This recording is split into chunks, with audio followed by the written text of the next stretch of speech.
So far, this series has gone to the San Francisco Giants. On Friday night, it was Tim Lincecum who stepped up for the Giants to handle the Phils with a good fastball early, then a changeup as the game moved on. And as the game continued, he went up and down with his fastball, change, slider, and curve. Then Brandon Crawford goes yard against his former Summer League teammate Vance Worley as he hits a grand slam to make it 6-1. The Phils pulled to within 6-2, and then Crawford again, an RBI single to right. It was a career-high 5 RBIs, and the Giants won game number 1. Game 2, pitcher's duel on paper, but it turned into a home run derby. Chase Utley gave the Phils the lead against Matt Cain, 1-0, and then Cain came back against Cole Hamels and hit his 6th career home run. You don't often see both starting pitchers going yard. We'll see that in a little bit after Buster Posey hits a home run for the Giants. Cole Hamels hits his first career home run. Ryan Howard's 3-run shot gave the Phillies the lead at this point, 5-4. It looked like the Phils were going to go on to a victory, but then Melky Cabrera, one of the big stories in the National League this year, he hooks one down the left field line to tie the ball game up at 5 apiece. That's where it stayed until the 10th inning. Gregor Blanco missed a squeeze earlier, and this time a safety squeeze scores Melky Cabrera with the go-ahead run that eventually gave the Giants a victory over Jonathan Papelbon and the Phillies. And now this afternoon, the Giants go for the series sweep. The Phillies have lost 7 straight here at Citizens Bank Park. Hi, everybody. I'm Tom McCarthy along with Gary Matthews. The Phils today will send Joe Blanton to the mound. He'll be opposed by left-hander Barry Zito. 2 guys, Sarge, who were teammates in Oakland, who went somewhere else for some greener pastures. Yeah, you're right about that. Played with each other for a couple of years there in Oakland. Both those guys there are #1 draft choices, too. You know, you always have bragging rights when you face an ex-teammate there to see who has done the best there. You can see Big Joe Blanton, 4 seasons there with the Oakland A's there before coming over to the Philadelphia Phillies. This is what he did his last start, pitching 8 innings. Let me tell you, that ball was moving all over the place. He actually talked about the mound at Dodger Stadium, seeing how he was able to get that downward plane there. He just felt a lot better, and that's what he needs, is that confidence. You know, when he has gone 7 innings or more this year, he is 7-0. So that tells you there he needs to at least be able to do that. Not only that, in the second half, much better pitcher. That's how you judge a lot of players, too. You can see that record there, Tom, 38-19. And 17-5 with the Phillies in the second half of ball games during the course of his career with the Philadelphia Phillies. All right, Barry Zito. He was really good with the Oakland A's. He hasn't been as good with the Giants, but he's kind of turned things around this year. Yeah, a little bit there. I think for me, though, that control has left him since leaving Oakland there, going over to the San Francisco Giants. His last start, going 7 innings, and again, this guy, you gotta have patience. His best pitch for me, curveball, and also that changeup. Again, that left-handers are having a difficult time in hitting this guy. Again, when you take a look and see his seasons there with Oakland, that's when he ended up getting all of his money. You see that Cy Young Award there, in the All-Star 3 times. Now going over there to the Giants, really hasn't done as well. I thought he would, though, because for me, harder to pitch there, Tom, when you're in that American League. Yeah, National League, you figure there's one less hitter in the lineup. It hasn't gone that way for Barry Zito, but he has won 8 games this year. So Barry Zito against Joe Blanton this afternoon, the final game of this 3-game series at Citizens Bank Park. Yep, the Phils are struggling, but the fans are still enjoying themselves here at the ballpark. When we come back, the starting lineups and the first pitch. Phillies baseball is brought to you by Anheuser-Busch. Smooth Busch beer and easy drinking Busch Light. By Toyota. Every new Toyota purchase comes with Toyota Care. By Citizens Bank. We're for homes. Talk to us today about how we can help guide you to the loan that's right for you. By Xfinity, the official HD triple play provider of your Phillies. And by Independence Blue Cross. No matter where you are in life or business, we have plans that fit. Go to plansthatfit.com.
Welcome back to Citizens Bank Park, everyone. Game 3 of the series between the Phillies and the San Francisco Giants. The Phils looking to salvage this 3-game series today in front of a sold-out crowd. A very warm afternoon here in South Philadelphia. The Phillies have taken the field, the starting 9.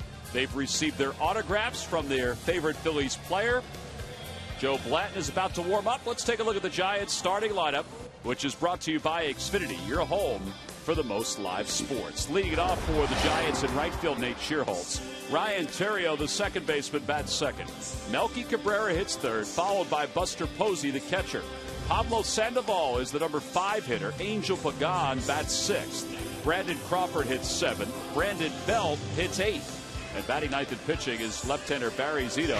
And they'll face Phillies right-hander Joe Blanton, who Sarge is 8-8 on the year with an earned run average of 4.79.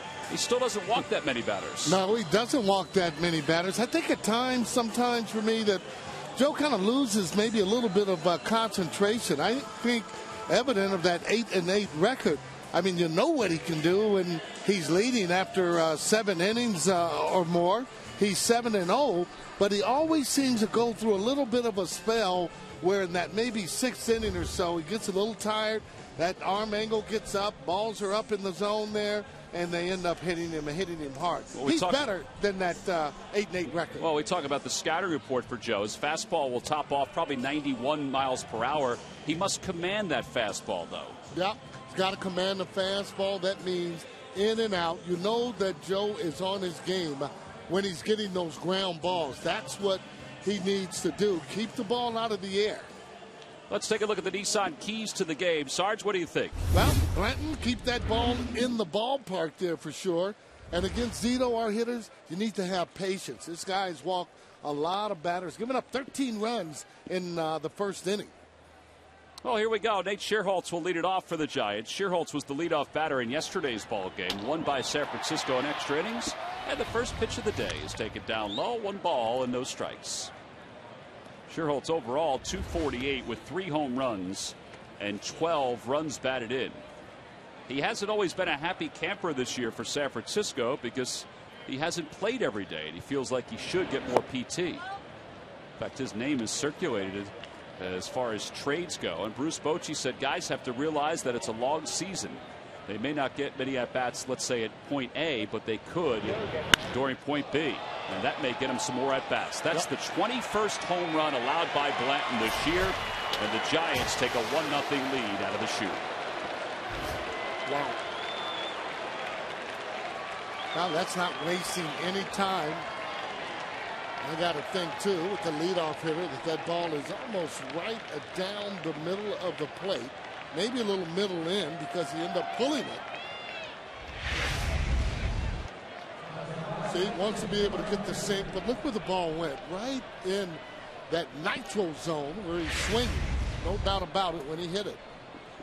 So home run number 4 for Nate Shearholtz. That'll bring Ryan Theriot to the plate. He takes a strike on the inside corner.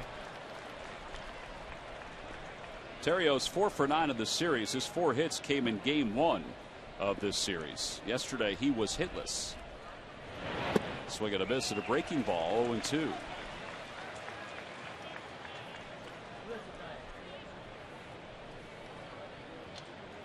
Theriot in his first year with San Francisco. And a called strike 3. That's where he wanted the pitch to Shearholtz. Well, now that he's gotten that call down there, too, by Gonzalez, that's where he wants to stay. He's established that he's going to call the ball that might be a little bit below the knees. Take a look at it, and this is good location as the ball comes in. You see the downward plane, though, that he has on that. Finishes him off, and that is just a good pitch. Stay right down there. So 1 away here in the top of the first. Melky Cabrera is the hitter. Cabrera takes outside, 1-0. Cabrera, 129 hits this year. That's tops in the majors. He's hit in 8 consecutive games. And he is second in the league in hitting behind Andrew McCutchen and just ahead of Carlos Ruiz. Now, talking with Bochy today, he said he had one little hiccup there and when they played against Atlanta. Other than that, this guy here has been nails, and he says he's a smart hitter. Said he makes adjustments, and you can tell by that 357 average there. Slider for strike, 2-2. That hiccup he had against the Braves, it didn't sit too well with some of the leaders of that Braves clubhouse. I guess he made some gestures after he hit a home run and scored a run, and the Giants won a couple of those games. He hits that one well to left center field. Victorino on the run, and he can't get there. And it's off the base of the wall, and Cabrera will pull in the second with a 2-out double, or a 1-out double.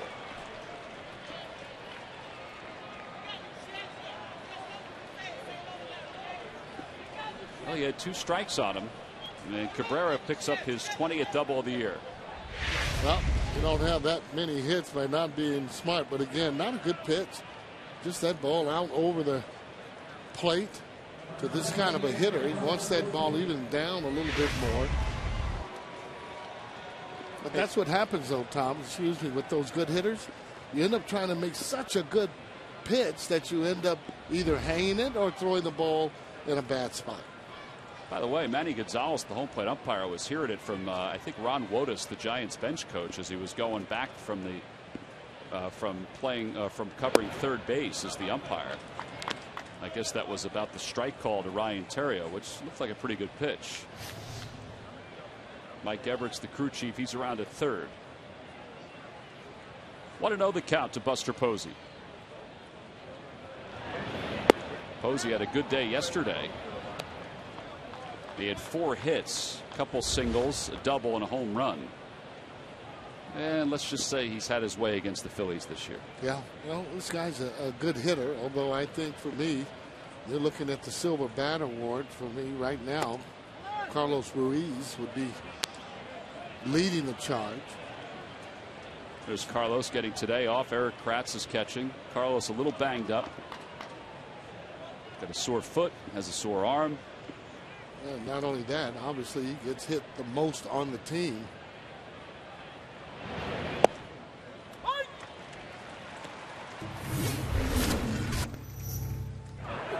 That's what I'm talking about with Posey. That's not really just a real bad pitch there.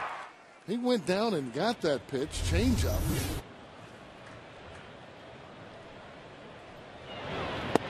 Slider for strike 2, 3-2. Another one of those catchers that kind of uses that leg kick. Very important, though, to be able to get it down. Posey's been able to do that.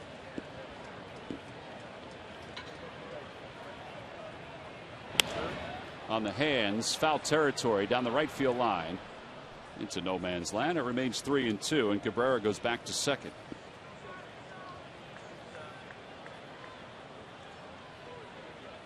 First, he has to get a point across to Placido Polanco over at third. Well, the way he's hitting, he's been happy just about every single day. Therefore, when you're hitting, you talk to everybody. When you're not hitting, you're hiding from everybody. 3-2 the count to Posey.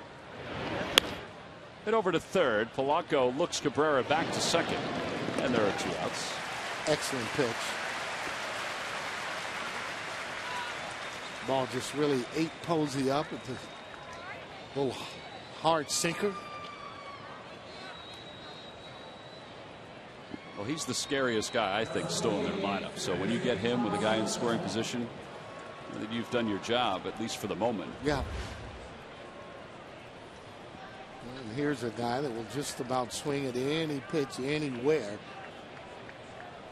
Get early strikes on him. You don't have to throw him a strike. Matter of fact, you almost don't even have to throw him a strike. That he's up there swinging. 1 for 8 in the series is Pablo Sandoval. And he takes low. Sandoval has 3 hits and 6 at-bats against Blanton during his career. He's got a runner in scoring position. You just took a peek at his numbers with a runner in scoring position. Little number foul. That's a good pitch. That's a changeup, and he had him out in front thinking fastball. It's a good point. That really does keep those guys that are really aggressive off of that fastball. And again, his key is to be able to get those ground balls and throwing that ball, and the hitter's hitting the top half of it to get the ground balls. Off the end of the bat to left center field. It's carrying pretty well here today, you would expect. And Victorino steps in front of Mayberry to put it away. But Nate Shearholtz has given the Giants a 1-0 lead with his first ever career leadoff home run. We go to the bottom of the first.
Bottom of the first, they get set to take on Barry Zito. Let's take a look at Charlie Manuel's lineup.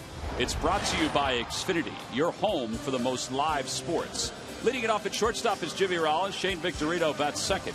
Chase Utley hits third, and Ryan Howard is the cleanup batter. Hunter Pence is batting fifth this afternoon. Placido Polanco up to the sixth hole.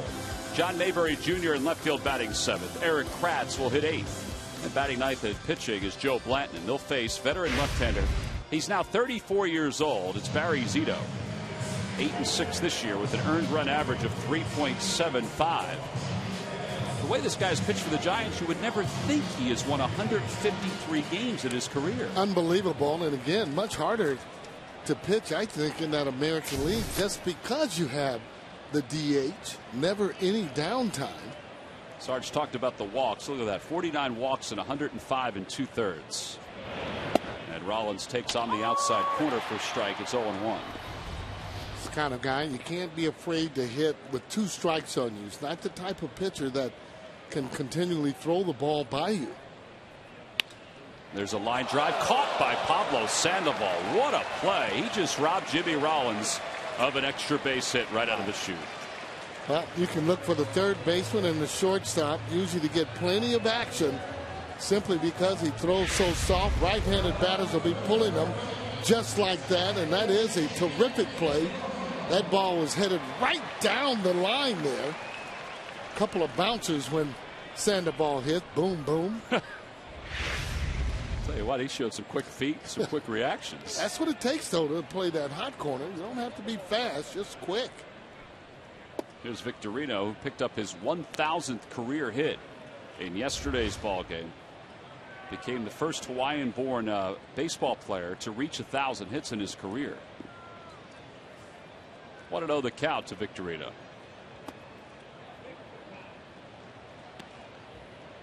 Look at Ryan Terrio in the background after this catch. Look at him. Look, ready?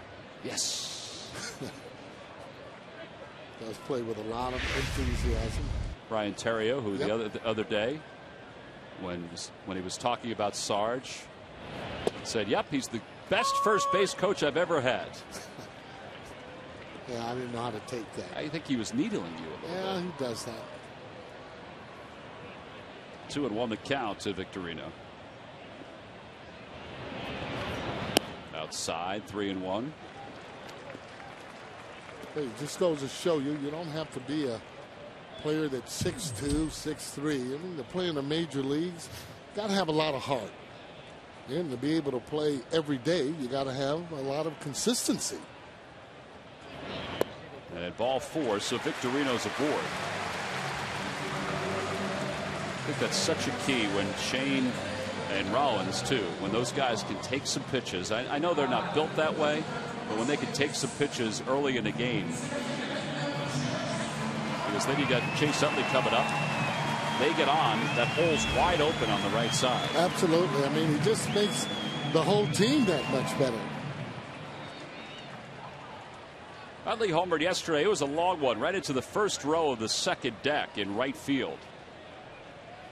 He's 2 for 7 in the series. His average at 233. Yesterday was the 106th career home run for Utley here at Citizens Bank Park. And, you know, today's significant. It's the first time since they came back that together Chase Utley and Ryan Howard have played 3 straight games. Yeah. Started 3 straight. Right. And you can look forward, hopefully, for them to start playing more and more this second half, not taking as many days off. To right center field. That's pretty well hit. On the run is Pagan out toward the alleyway, and he can't get it. Alligator arm. Shane Victorino's to third. He's being waved home. Terrio's throw coming to the plate. Not in time. It's an RBI triple for Chase Utley, and the Phillies have tied this ball game up.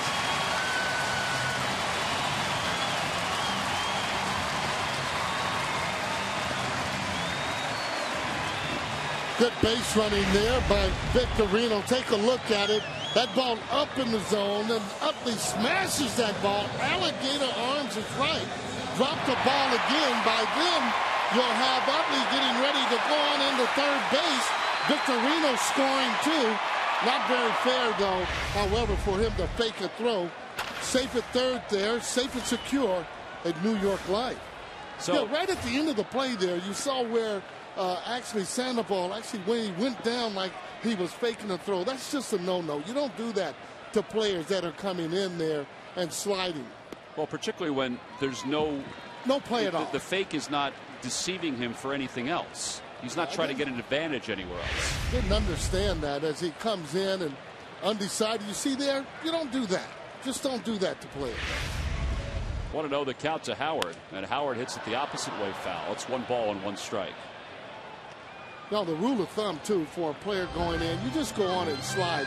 You end up getting hurt there if, say, for instance, that coach is telling you to stand up, and then all of a sudden he's faking a throw. That's when you end up hurting your ankle or spraining.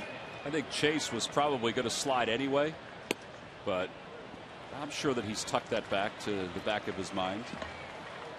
No, that's, again, one of the things. It's just common courtesy that you don't do that to each other.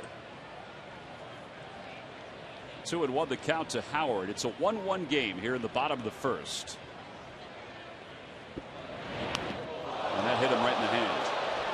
So Howard will take first. It was an 84-mile-an-hour, I guess, fastball.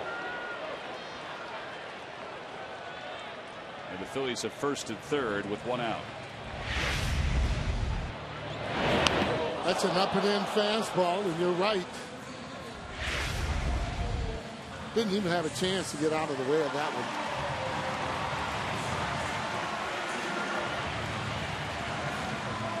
Got to tell you, too, though, you got to give Victorino some credit running the bases there, because you do have to kind of stop, and he did that. Because if that ball is caught, you got to scamper back to first base. Hunter Pence takes outside. It's 1-0. By the way, Sarge, that extra base hit for Utley is his first extra base hit aside from the 3 home runs. Wow. And it showed he was moving pretty well. I know Gregor Blanco said yesterday he did the safety squeeze because he didn't think Utley or Howard are moving all that well. Ground ball toward the hole. That'll get a run in. There's one at second. Ooh, it won't get a run in. Pence is out at first. That's a heck of a play by the double play combination of the Giants. Crawford got to it quickly. He threw to Terrio for 1, and Hunter Pence is doubled up to wrap up the first. The Phillies settle for 1. We go to the second. It's a 1-1 game.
MLB.com @bat 12 app for your iPhone, iPad, Android, and BlackBerry Windows Mobile.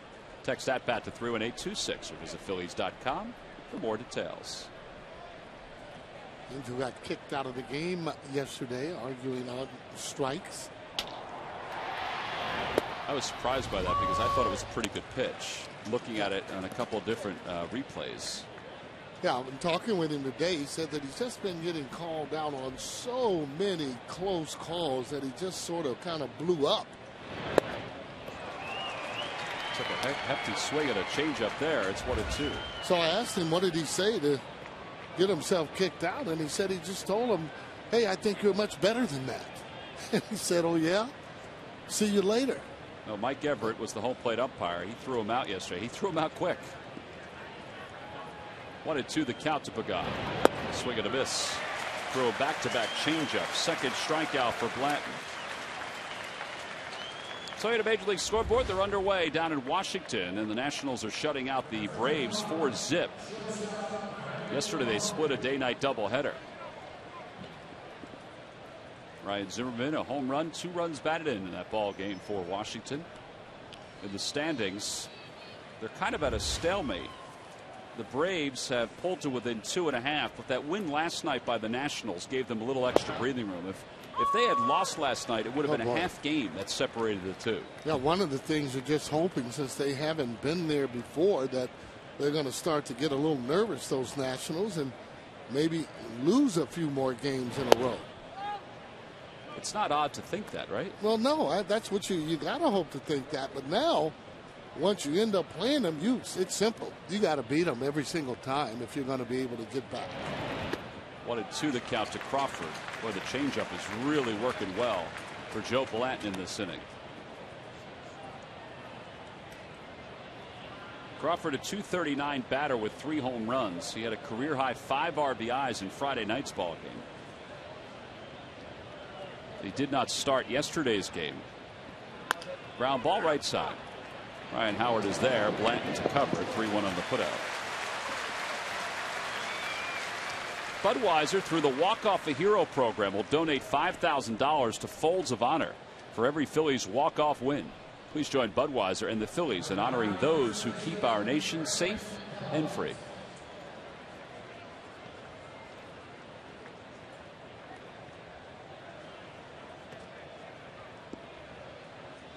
Here's Brandon Belt, the number 8 hitter. Belt started yesterday. He's 0 for 6 in the series. Came in late in Friday night's ball game. He's totally got them off balance with this changeup right now, which is good. Yeah. The Giants still looking for a little more help, though, offensively. Swing and a miss. 0-2. See, that's good movement there with his pitches. I think sometimes when he tries to throw it too hard, he doesn't get as much movement on it that he would like. But more importantly, he wants that ball down for those ground balls. Fly ball, right center field. Playable for Pence or Victorino. And it's Hunter Pence who puts it away. So pretty easy inning for Joe Blanton. He just retired the Giants in order on 11 pitches. We've completed 1.5. On to the bottom of the second. Phils 1, Giants 1.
A live super segment that's never been seen before on Eye Opener. Check it out because you won't want to miss it.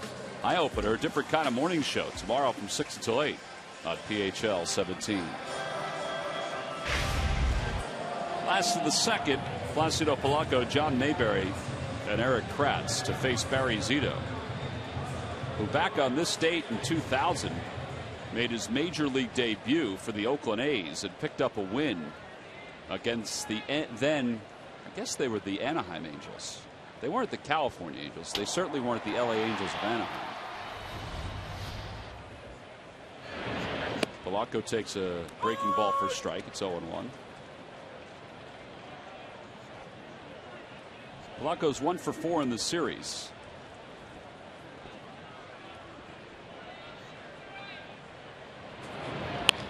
Hit toward third. Knocked down for a moment for Sandoval, but Polanco does not run well. What away. John Mayberry's due up. Let's check in with Greg Murphy. Murph, this homestand and the one before this has not gone all that well for the Phillies. No, T-Mac, it really hasn't, and that really has been a theme this season. I think probably one of the most puzzling things this year about this team is the way they've played at home. They have only 17 wins here at Citizens Bank Park, obviously a park that they have dominated at over the years, and the numbers don't lie. They've had just 4 series. They've won 4 series of 15 all year. You take a look at the batting average and the ERA. It has been unbelievable how they have struggled here at home, and they have to get a win today to avoid their longest home losing streak at this park ever. Yeah, last year they were 52-29 here at Citizens Bank Park. This year they're 17-29. It's just, I don't think anybody has any kind of answers except for the fact that they've struggled overall. It's just that their road record is what you would expect a team's road record that is successful to be, right around 500. What did you guys? Yeah, no doubt about it. I talked to Shane Victorino about it yesterday, and he said, what, they really can't figure it out. I mean, he said, they feel the support here in Philadelphia by the fans, and, they feel comfortable playing here, obviously, at Citizens Bank Park, but for whatever reason, just 17 wins to show for it. And Charlie said, what? It's the reason, obviously, that they're not going to make the postseason unless they can get things right. Yeah. You have to win at home if you're going to play in October. That's the way it is. 1-2 to Mayberry. Fights it off. Hits it to shallow center. And that'll bring Eric Kratz to the plate. Well, since 2007, the Phillies' home records go like this. I mean, that's the sign, obviously, of a postseason team, right, yep. No doubt about it. And it is that when you're playing at home, you feel much better. Even the bad teams that aren't great teams play good at home. I mean, it's just been proven that way. This year, it's simple. All phases of the game, from base running, from hitting with runners in scoring position, it just hasn't been there. Well, take a look at the other last place teams. Toronto in the American League East, 25-20 at home. All right, Minnesota's 19-30, and the Seattle Mariners 17-27. So they're in the same boat as the Phillies.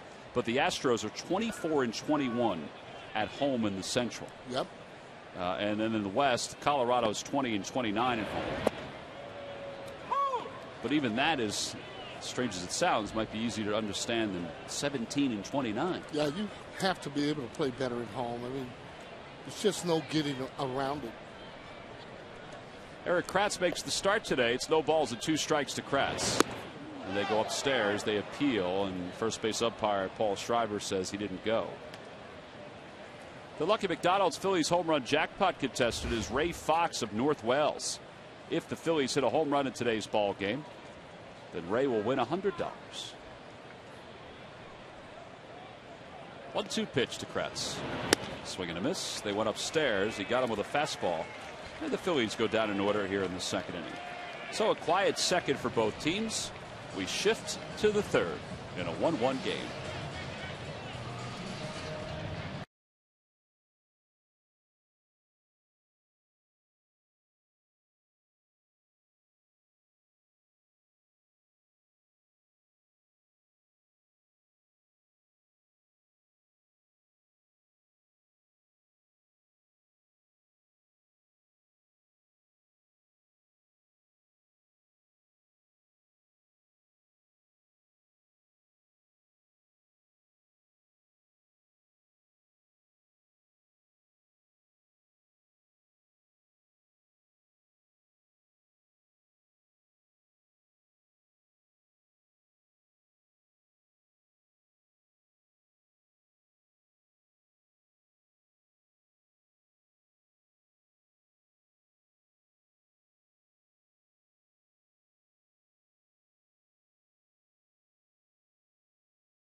Sarge. Go to the fans section for all the information, and please submit your answer on the subject line. Here you go. Name the 3 Dodger pitchers that Gary Matthews, that's you, by the way, Sarge, hit home runs off in the 1983 National League Championship Series. Don't name it now, but you name it in the 7th inning. This is where Wheels usually gets the lineup card that he carries and that you steal all the time and writes it down on the back of it. Yeah.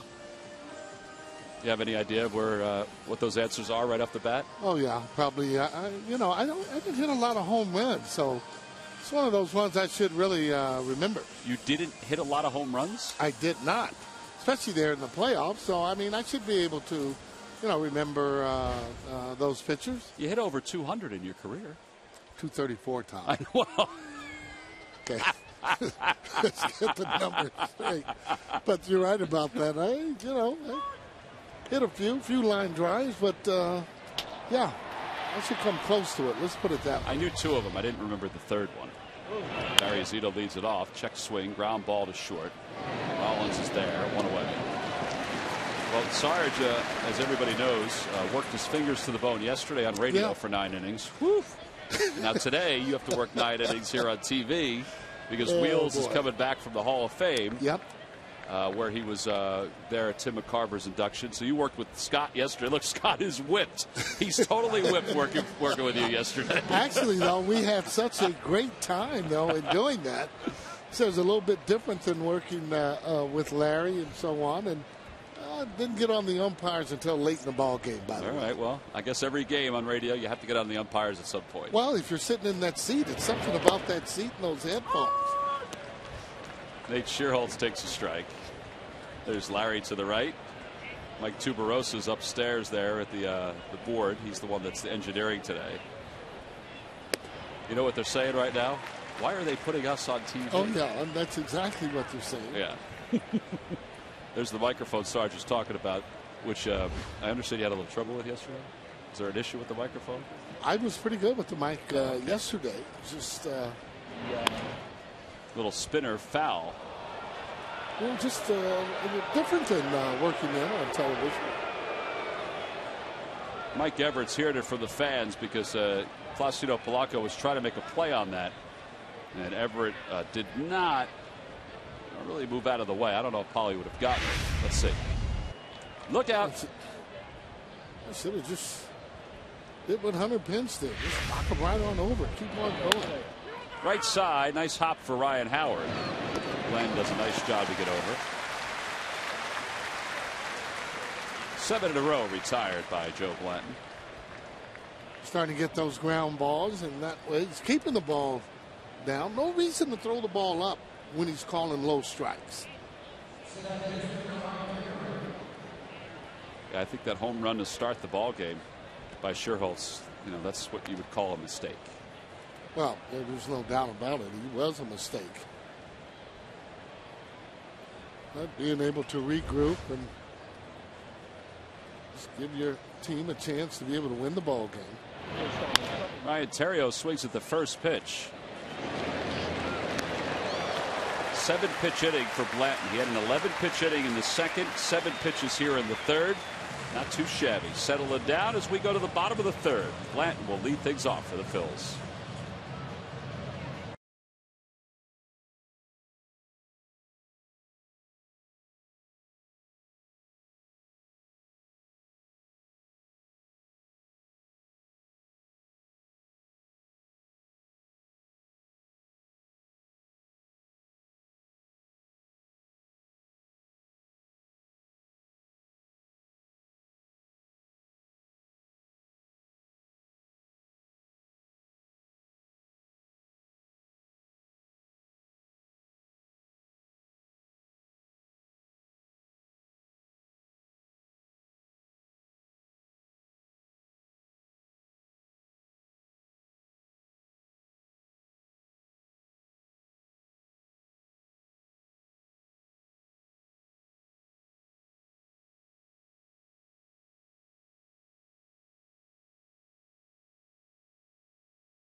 Chevrolet. See your local Chevy dealer or visit ChevyDealer.com. By Anheuser-Busch, smooth Busch beer and easy drinking Busch Light. And by Dodge. Visit Dodge.com or your local dealer today. Bottom of the third, it's a 1-1 game. Today is the Hall of Fame inductions up in Cooperstown. Yesterday, Tim McCarver was inducted into the broadcaster's wing of the Hall of Fame. He received the Ford C. Frick Award. And Bob Elliott from the Toronto Sun received the J.G. Taylor Spink Award. Bob's a very good writer. He's been a good writer for a long time, Sarge. I know you knew him when you were up in Toronto. Yeah. And this afternoon, Ron Santo is being inducted. The late Ron Santo. And Barry Larkin. Of course, HK was a former Ford C. Frick Award winner. Looper to right field. Joe Blanton is hoping for a base hit, and he beats it. Well, you give him credit because when he hit it, right away he was running, knowing that it could possibly be a play at first base. Good for Joe Blanton, not taking that for granted.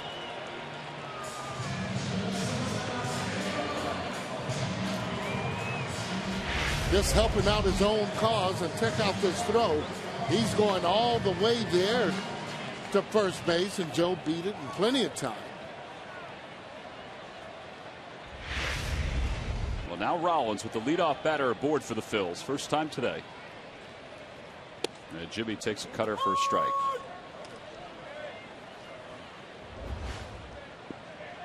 Rollins lined out to third on a really good play by Pablo Sandoval his first time up. If he hits it in the same spot now, which he doesn't, he serves it to right. I was about to say he would have had an extra base hit because Sandoval was back this time. But now first and second for the Phillies with Shane Victorino coming up. Well, tomorrow the Milwaukee Brewers are coming to town. It's Dodge Italian Heritage Night at the ballpark. It's a 3-game series, 2 night games, and then Wednesday's game is a Citizens Bank Business Person Special. And after the game, a Modell's Sporting Goods Kids Run the Bases. You can purchase tickets for all 3 games between the Phillies and the Brewers by going to Phillies.com. There are good seats available for each of those games. That's pretty good hitting there by J-Ro going opposite field. And this is the type of pitcher you want to stay up the middle and try and hit that ball the other way. Well, you end up trying to pull this kind of a guy. You end up getting those ground balls. As long as it's on the line, fine.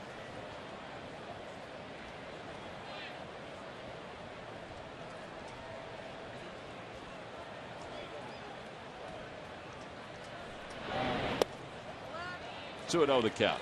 There's the patience that I'm talking about. Make him throw your strike. Can't be afraid to hit with 2 strikes when you have a pitcher that nibbles and he more or less counting on you to make that mistake and not hit the pitch that you want.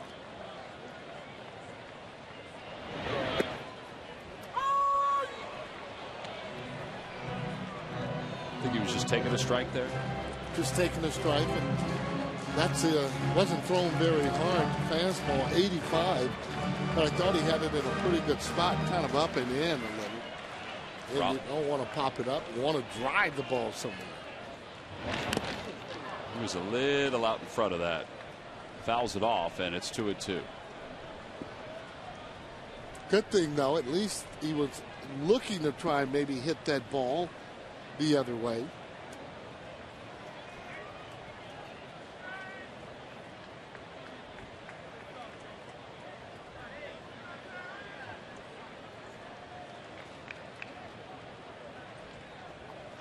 In the air to left center field. Does he have enough of it? Out on it is Pagad. He makes the catch. And the runners go back. Yeah, that's when you have a pitcher on the bases. They're not really understanding the part of the game where a deep fly ball, you can get over to third base. That's a ball there. Even though it was hit good, you got plenty of time to be able to get back, tagged up. Now, see, he should be getting back now as opposed to right now. When you get back there, then you watch him tag it. Now you scamper over to third base. and that's how you play the game. But again, pitchers aren't on the bases to be able to know that, and it's hard for the coach to relay that to you. Those are more or less instincts.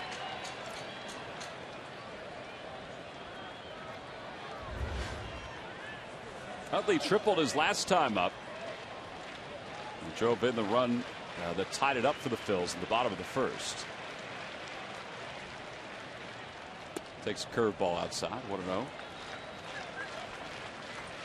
So, you know, lefty's only hitting a $190 off of him in his last 5 games, only a $125. So getting that hit, he doesn't give up a lot of hits to the left-handers.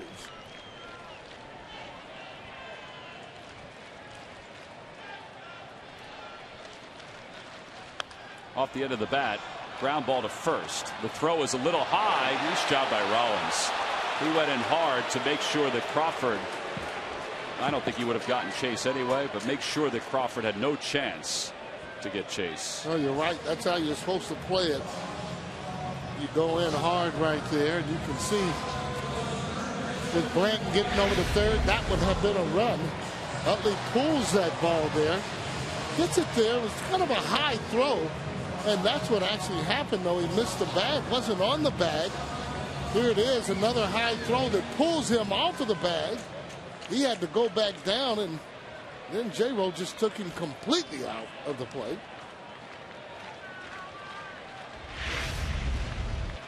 So Crawford will settle down in behind second base with Blanton at third and Utley at first, and Howard up. He was hit by a pitch his last time up. 2 outs here at the bottom of the third. Down and away, 1-0.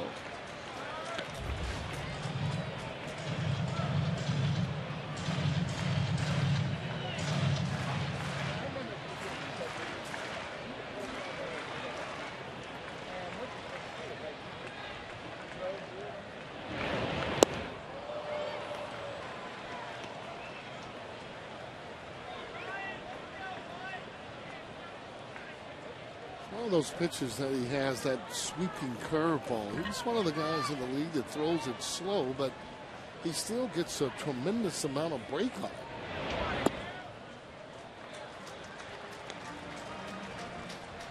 I think that's the pitch that left him in the first part of his career with the Giants. So then teams would just sit and wait for the 87, 86 mile an hour fastball, and he just couldn't win games with that. Not able to get that by any of the major league hitters. Outside, that was a slider. It's 3-1. This type of pitcher just nibbles, wanting you to maybe to expand the zone. I think he should get a pretty good pitch here just because of Hunter Pence hitting behind him. There goes the runner from first, and a breaking ball called a strike, and Utley has a stolen base.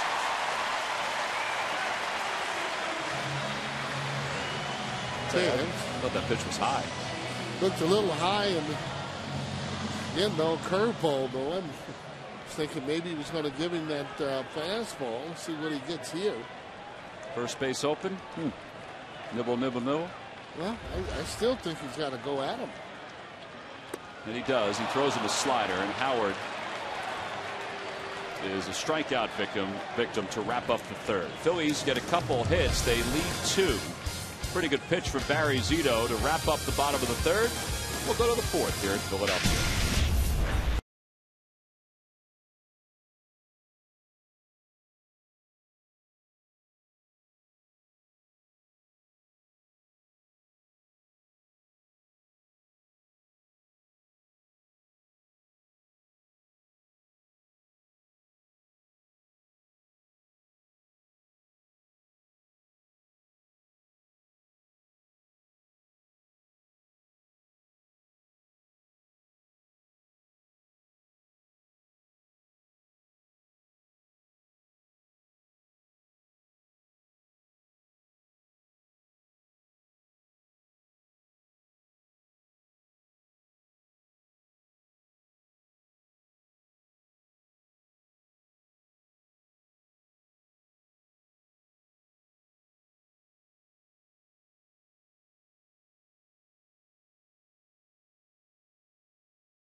gets tapes, repairs, then magically disappears. From who? W.B. Mason. 3 in the books here on this Sunday afternoon. Giants at Phils. Game 3 of this series. The Brewers coming in tomorrow, Tuesday, and Wednesday. Off day on Thursday, but the Phillies Festival will take place here at the ballpark on Thursday evening before the Phillies head south to Atlanta. Joe Blanton has pitched well over the first 3. He allowed a leadoff home run. That was to Nate Shearholtz. But now has retired 11 consecutive hitters, or excuse me, 8 consecutive hitters. And he'll face Cabrera, Posey, and Sandoval, 3, 4, and 5 for the Giants. That's always a big test for any pitcher, facing that 3, 4, 5 hitters. Usually they're the best hitters on your team.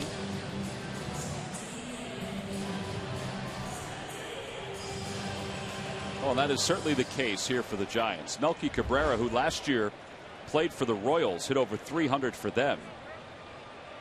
Acquired in the offseason for Jonathan Sanchez. I don't think anybody really thought too much of the trade, honestly. You're right. I think he had probably players on both teams that were going like, what? To the right side, Utley to his left. Cabrera not putting a whole lot of hustle together for that ground ball. Got to tell you, though, he did have over 200 hits last year. So that in itself would tell you, though, that the guy can swing the bat. You don't get 200 hits just by luck. Well, he originally was a Yankee prospect and then traded to the Braves. It didn't go well at all with the Braves before the Royals picked him up. He said the last couple of years, the last 2 off seasons, he has spent time down in Florida with Alex Rodriguez, has lived with Rodriguez, worked out with Rodriguez, and that totally changed who he was as a player. Look at Utley. Wow. Think his knees are bothering him at all? I mean, that's the effort that everybody has grown to love here in Philadelphia. Yeah, he's right. Inside out swing. Buster Posey hitting another pretty good pitch. Here's the effort Tom is actually talking about. He gives up his body to try and catch that ball, taking off as if he was Superman there. To no avail, however. He doesn't know what it is not to give you that kind of effort on every play, from offensively and defensively.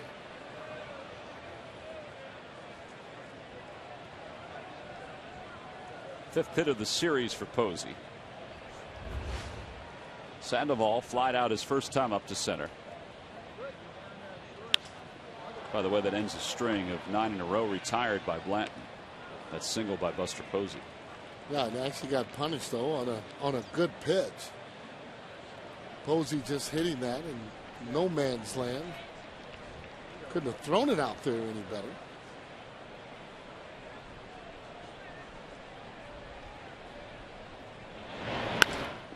To left center field, Victorino, a long run. He's not going to get there. It's off the wall and it goes right on by him. Posey's going to score. Sandoval's going to stop at second, and the Giants will take the lead. That hit just to the right of the 387 sign, and it comes in at that point. So that fence is on an inward angle, and the ball hit it in a spot that you don't often see it hit, and it's shot right by Victorino. Well, that ball smoked again. He got a good part of the bat there on it. The only thing I would suggest is that, hey, if one player is going toward the ball, the other player has to be able to back it up. In that case, it's Mayberry. And I mean, it's just one of those things that you practice on and that you do. You know, you can't have both players going right there to the ball there when you know that you're not going to be able to catch it. That other player has to go on and cut that ball off. Therefore, he's not going to be able to score.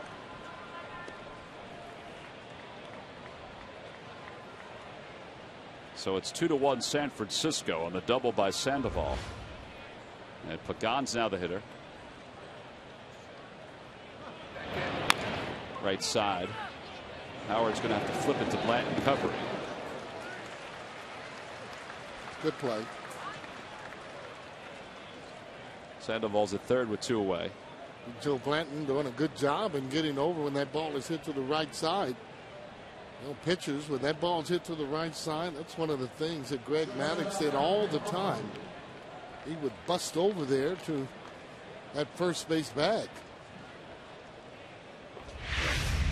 Take a look at him. It's a little thing, but it means so much, because if you hesitate, that's going to be a base hit there for Pecan, and he turns around to see exactly where the runner is. Great technique. Crawford grounded out his first time up, grounded out to Howard. 0 for 1. 2-1 Giants, runner at third here in the top of the fourth.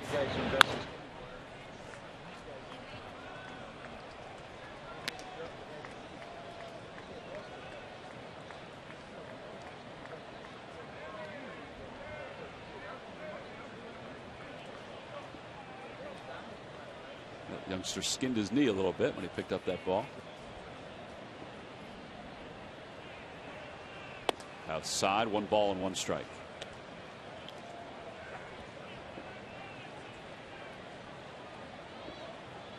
Toyota Major League Scoreboard.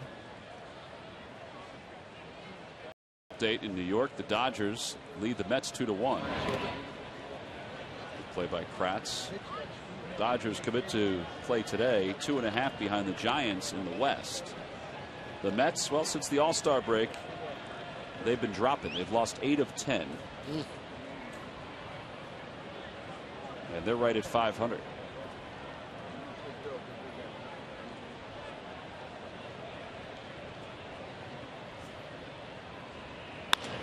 Over to the right side, Utley is there. And this should do it for the inning. So the Giants do score a run on the RBI double by Pablo Sandoval. That brought home Buster Posey. So Phil's trail it by 1 for the second time today. This time we move to the bottom of the fourth.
IIHS safety picks than any other brand. Go further. Visit your Quality Plus Ford store today.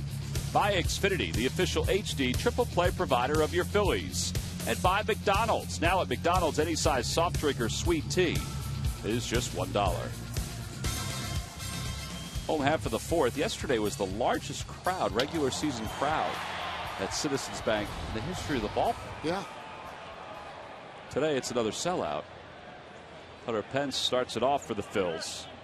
It's a 2-1 game. And Hunter takes low. Well, fans, they continue to come out because they believe in this club. And everywhere you go, they keep saying they feel that they're going to turn it around. Well, we had photo day yesterday. The players and all of us were down. It was photo day, brought to you by Apple Vacations and Iberostar.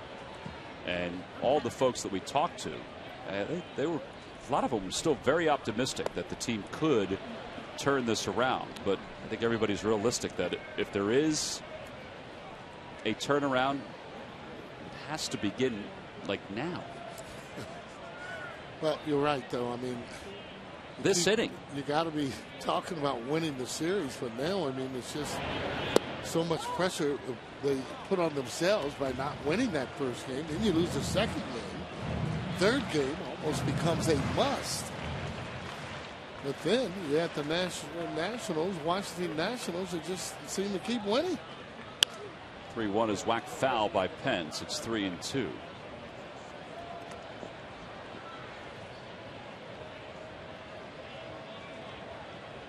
Happy little lady. Yep.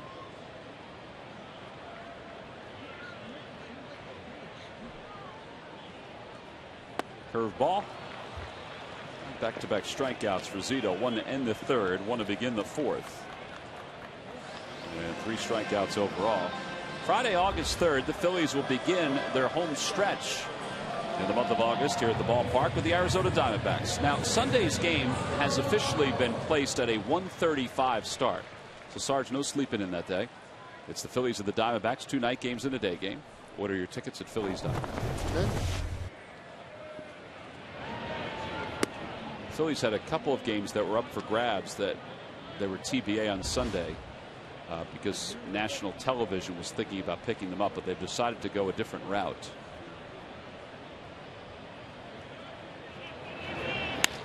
Polanco lifts it to right center field. Shearholtz and Pagan, and it's the right fielder Shearholtz who makes the catch. It's got to be your approach, though, to be able to hit that ball the other way. 51 pitches for Zito. Probably more balls than he would like, but he still has the lead. And he has 2 outs here in the fourth. This guy's reputation of not only throwing a lot of balls, but walking a lot of hitters. 4 more a game. It's a lot of walks. Well, he's walked 1 so far today, so he's due to walk somebody. Want to know the count to Mayberry. Outside, 2-0. Those are the numbers per 9 innings for Zito. 12.5 base runners per 9 innings. That's an awful lot. Sure is. One thing, though, with the Giants over the past have been scoring him a lot of runs, almost 5 a game. Always seems to be one pitcher or 2 on the team that seems to get all the runs. 2-1 the count to Mayberry. It is odd, though, Sarge, to think about Zito. 17 wins, 23 wins, 14 wins, 11 wins, 14 wins, 16 wins, all for the A's. Yeah. Signs the big deal with the Giants. He hasn't had a season where his earned run average is under 4 with San Francisco. And the highest total of wins is 11. Once the first year. Well, control has a lot to do with that. When a pitcher loses that, well, it's just impossible to win. I mean, he's a pitcher already that relies on control, being able to hit his spots. Off the end of the bat, that's a foul ball just in front of the Hall of Fame club.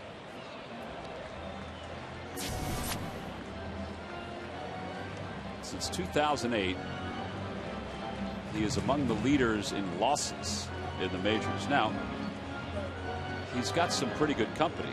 Derek Lowe, Ubaldo Jimenez. It just doesn't make sense. Yeah, it doesn't matter if you're throwing hard or soft. Ubaldo, he throws very hard. He's on that list. Mayberry's going to have to get that swing shortened up a little bit so he can get back to really driving the ball the way he's capable of driving it.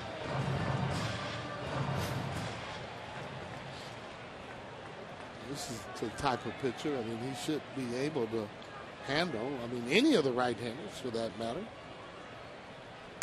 In the air to left field. Looks like he handled him this time. He had a pitch up to the zone. It is gone! Solo home run for John Mayberry, and the ball game's tied at 2.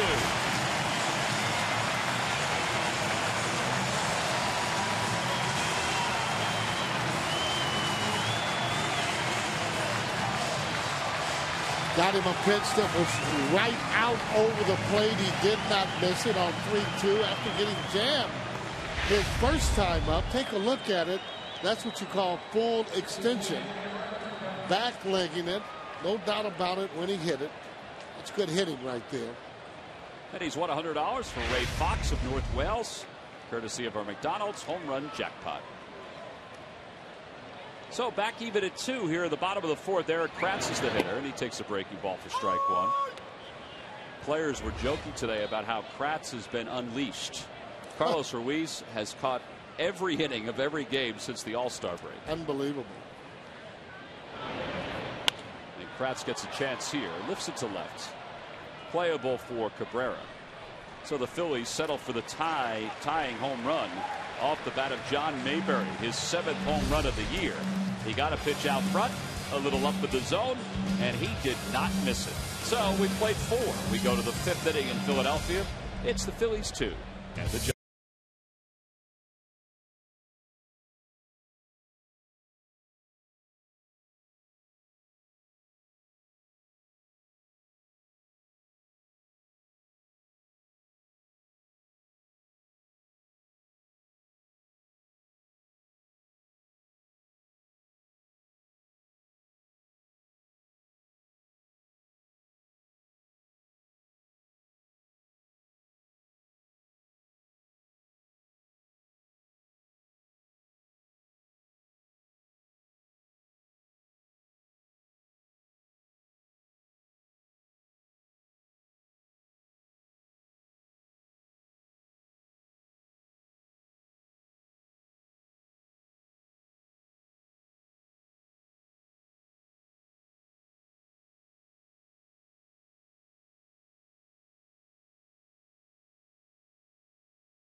Comedy in Philadelphia. Catch up with Sheldon, Leonard, Penny, Raj, and Howard and the rest of the gang for a full hour of the award-winning Big Bang Theory. Weeknights at 7 and 7:30, following 2.5 Men right here on PHL 17. Now all even across the board as we go to the 5th. Brandon Belt, Barry Zito, and then the top of the order for the Giants. Giants following this ball game will head home to take on the San Diego Padres tomorrow.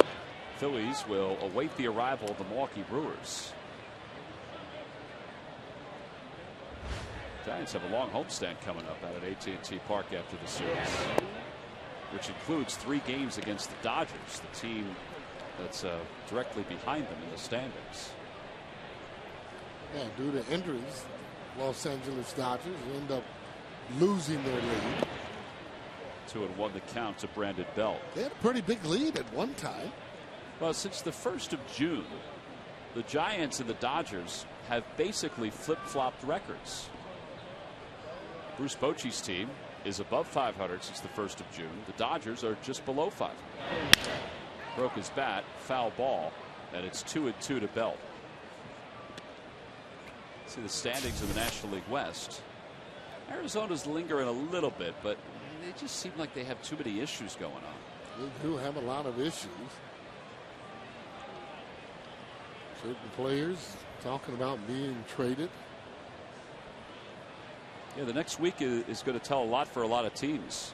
Whether Arizona trades Justin Upton, whether the Dodgers pick up an extra bat, whether the Giants pick up an extra bat. Dodgers are also looking for another arm. 2-2 pitch. Swing and a miss. He got him with a breaking ball. Tell you what, that Justin Upton would be a good player to be able to have on your team. Although he does have a tendency to strike out, he has tremendous power. Good athlete.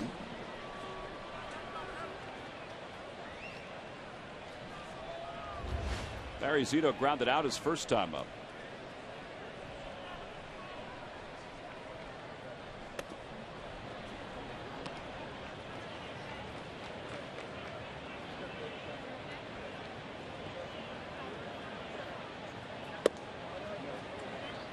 Pretty good pitch there. Just a little bit off the plate. These are the type of guys, though, you got to concentrate on, and you don't want to give them a free pass.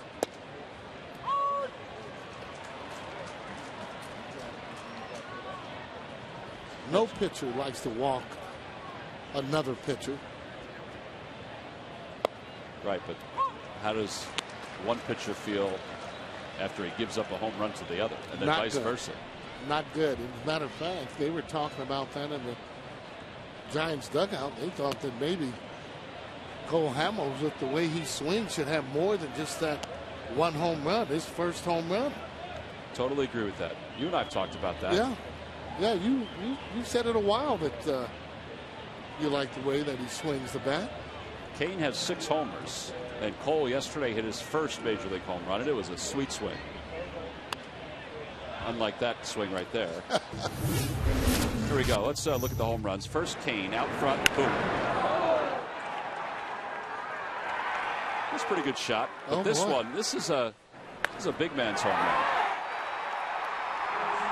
Boy, he really got a hold of that. I'm telling you.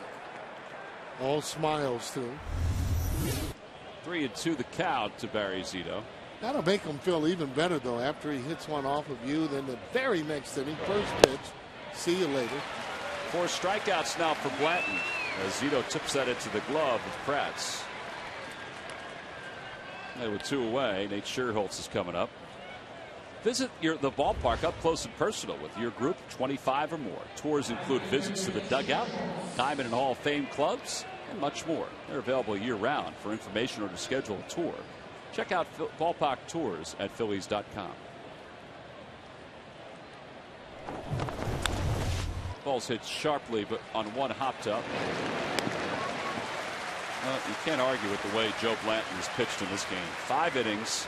He's allowed 2 runs so far and 4 hits. He's done a heck of a job minimizing his pitch count as we go to the bottom of the 5th.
As we go to the bottom of the fifth, let's check in with Murph with our Major League Notebook. Murph, take it away, buddy. All right, thank you very much, T-Mac. Brought to you by Gwinnett Mercy College. And some more bad news for the New York Mets. They are now 7.5 back of the Washington Nationals, and they've placed Johan Santana on the 15-day disabled list. He injured his ankle back on July the 6th, and it's been giving him trouble. He has been ineffective since then. They decided to give him some rest. And the San Diego Padres outfielder Carlos Quentin had been involved in a lot of the trade rumors around Major League Baseball, but the Padres said not so fast. He's not going anywhere. They just announced about 30 minutes ago they've signed into a 3-year extension worth $27 million. So Carlos Quentin is going to be a San Diego Padre for the foreseeable future. A lot of teams thought maybe he could help them out down the stretch run. So where are you, Murph? I'm under the Section 118 sign, just hanging out. I'm staying in the shade a little bit because it's pretty warm out there in the sun. The concourses are crowded today here at Citizens Bank Park. That's yeah, it looks like they're crowded. That's why we were wondering. It's going to be a nice crowd today. Do you have sunblock on today? Always, Tom. You know that. Put the sunblock on, and I'm ready to go. I was watching Bert put the sunblock on today in the office. He had his iPad up, and he was using it as a mirror. You never want to leave the white streaks on your face. It doesn't look good on television. I got you. All right, one away. Blanton's down looking. 4 strikeouts now for Zito. And back to the top of the order for Jimmy Rollins. Rollins singled his last time up. He's 1 for 2.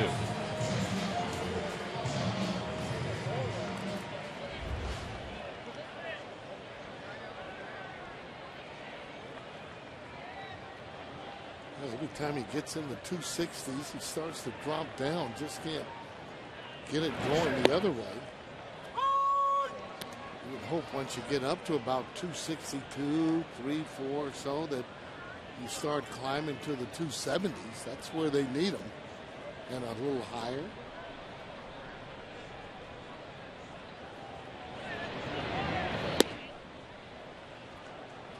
Charlie was kind of talking about that yesterday. He said, he's not a high on base percentage guy, but he still thinks he's the best option as the leadoff hitter.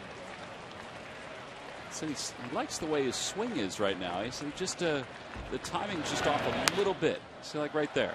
I think that's why there's all those pop-ups this year. Well, in that pitch, though, you want it to be down. You don't want to swing at any of the high pitches there against Zito. You like for it to be down some. Jay Rodell, he has that kind of a swing that's short. But see that swing? That swing is up. Swing should be down. That's why I say that ball there is a little bit too high. Well, 2 outs. Here's Victorino. He walked and scored his first time up. Flied out to deep left center his last time up. Shane is now 11 for his last 32 against lefties.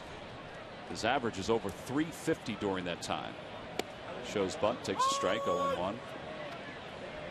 Shane, another one of those players that everywhere you go, people are asking what kind of guy is he, or would he fit in with your ball club, with their ball club. The Giants, some of their broadcasters have been asking about that same thing.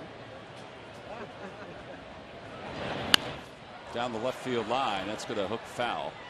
And it's 0-2. Yeah, the Giants broadcasters came into town talking about the Phillies players because there's so many rumors swirling around. There's Mike Krukow and Wayne Kuiper. Mike's to the left, Pipes to the right. Krukow always has that ball like he still wants to hang a few curveballs. Not pitch, just hang a few curveballs. That's right, yeah. Ex-teammate. One of those guys that will protect you if things didn't go right, meaning you get knocked down. A couple of those guys would do the same thing. Those are his numbers from the 1982 Phillies season. These guys speak in glowing terms about coming to Philadelphia. They love coming to Philadelphia. Well, they get their full fill, I should say, of cheesesteaks. They have that every single day.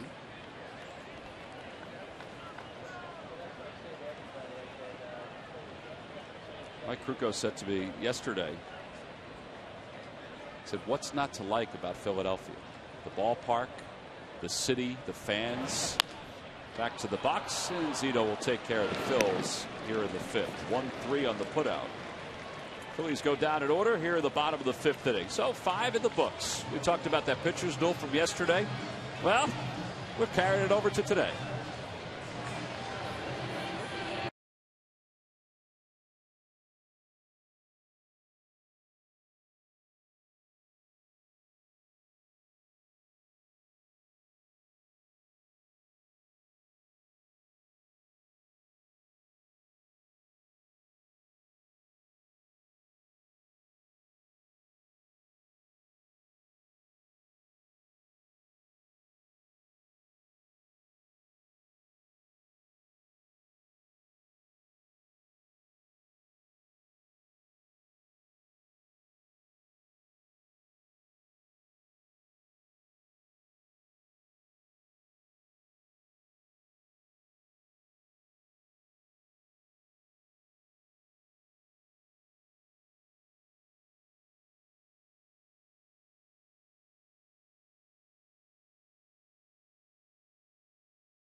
The biggest surprise of the first half of 2012. Carlos Ruiz has been solid and consistent at the plate for the Phils since he arrived in 2006. But he took things to a whole different level during the first half. At the break, he was fourth in the majors in batting average and led all catchers in average and runs batted in. Chooch's all-star performance of the first half is brought to you by Independence Blue Cross. Now more than ever, we're here for you every step of the way. Carlos getting this afternoon off. He's a little nicked up. Hasn't been off since the second half got underway. Eric Kratz behind the plate doing a nice job with Joe Blanton this afternoon. Blanton will face Terrio, Cabrera, and Posey. And a 2-2 ball game as we begin the sixth. Terrio is 0 for 2. He struck out looking, grounded out to short.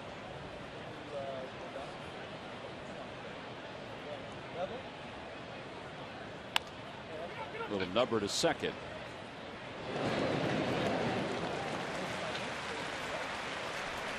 One out. Melky Cabrera is up. Every time the Phillies retire the opposing team 1-2-3. So far Blanton's done it 3 times.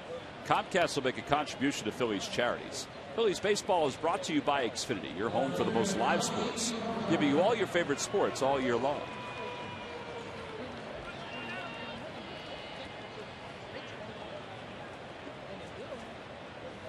Here's Melky Cabrera. He's 1 for 2. 1 ball, no strikes the count.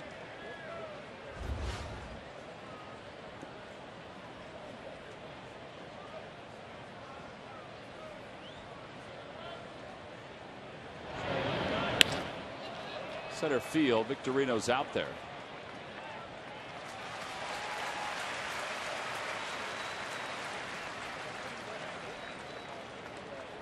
Well, the pitches by inning for Joe Blanton, that's pretty darn good, aside from the first. It really is. Getting a lot of first pitch swings from some of the guys there and putting them in play. That always helps, keeps that pitch count down. Well, in this year of oddities, and there have been a lot of odd things that have happened this year for the Phillies, as Posey takes strike 1. Think about the combination of Hamels and Blanton are 22 and 14 this year. And the threesome of Doc, Cliff, and Vance Worley are 15 and 29. Wow. Well, obviously, I mean, let's face it, with the injuries, and you're looking at Cliff Lee there. I mean, some himself, some the team. He's had some leads where he could have shut the door himself. And then there's been time when he's hasn't had the support, not only offensively, but defensively too. Swing and a miss. He just rung up Buster Posey. And another 1-2-3 inning for Joe Blanton. 5 strikeouts this afternoon. He's in another groove now. He's retired 8 consecutive hitters since the RBI double by Pablo Sandoval. We've played 5.5. It's the Phillies 2 and the Giants 2.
For Savings Days, get to Nissan for the biggest savings under the sun. Visit ChooseNissan.com or your local Nissan dealer. By Citizens Bank, we're for homes. Talk to us today about how we can help guide you to the loan that's right for you. And by Mazda. We believe if it's not worth driving, it's not worth building. Home half of the 6th inning. It's a 2-2 game.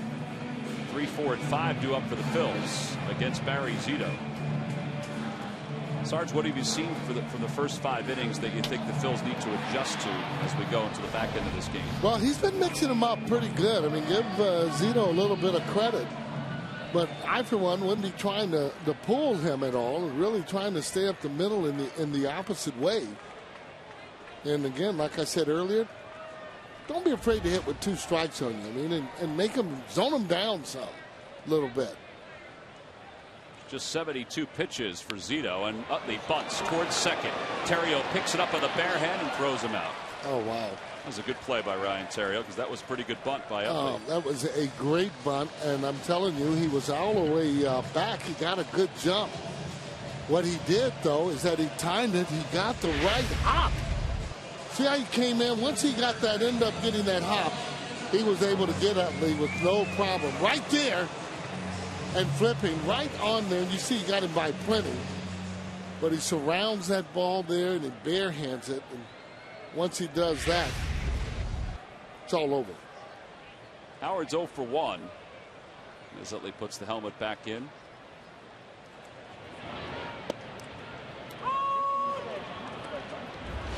You know, that's such a good play because you don't really see him do that a lot, and especially take it that way. So it was a surprise. Just maybe a little bit too hard.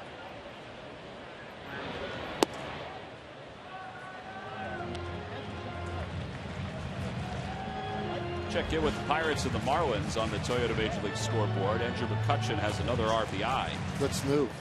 Top of the 6th. He's been the hottest hitter in July, or one of the hottest hitters in the majors. Was he hitting at a 371 clip? Leading the league. And hitting that high at this time of the year is just amazing. Pirates are half a game back in the Central behind the Reds. Reds have won 3 straight. Pirates have won 4 straight. And the Cardinals 4 over 500. They've won a couple in a row. 2-2 the count to Ryan Howard. High fastball. And there are 2 outs. 5 strikeouts for Zito. He picks and chooses when he wants to throw that fastball up in the zone. It looks big. Get it down a little bit easier. You can see the movement as it moves away from Ryan Howard there a little.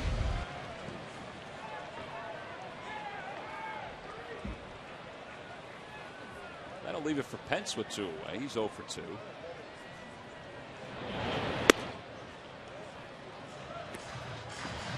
And everybody throws them high fastballs. I mean, guys that don't have a high fastball actually throw it. Usually, though, it's with 2 strikes on them. That's a cutter, right? Or the Yeah, slider, I guess, is what it looks like a cutter. It doesn't look like a true slider. Gosh, he throws it so soft. I mean, I don't even know how he gets it to cut.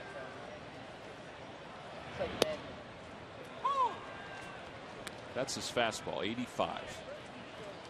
The other thing, too, and asking about that, I would crowd the plate where he has almost nowhere to go.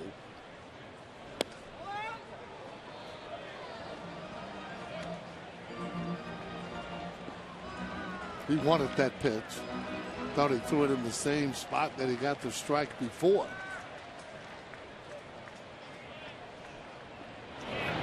Curveball hits at third. Pablo Sandoval gobbles it up, throws wide, safe at first. 10th error of the year for Sandoval, the 22nd for the combination of Crawford and Sandoval on the left side. And the Phillies have a base runner here in the 6th for Placido Polanco. I think he's been a little bit lucky throughout the series. He throws a lot of balls, it seems, that are up and really cutting or moving some kind of way. Yeah, there's another pull ball, breaking ball.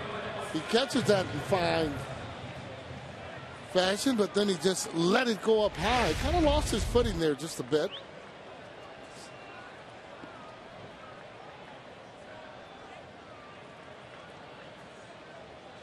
Polanco's hitless in 2 at-bats.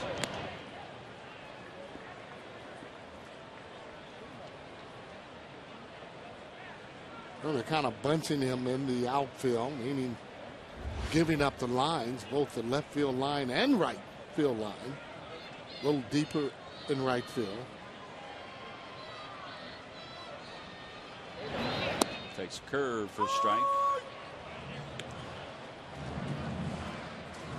I guess that's still his bread and butter pitch. If he gets it over for strikes, which he has done most of the day.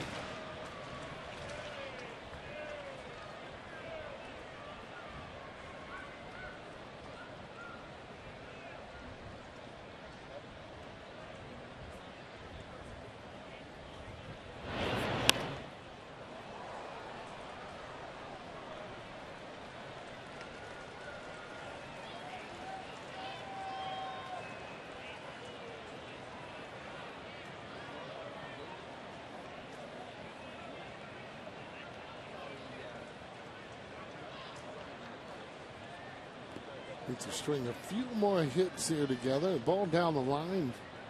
Good chance there, maybe for Hunter Pence to score. The left field line for sure.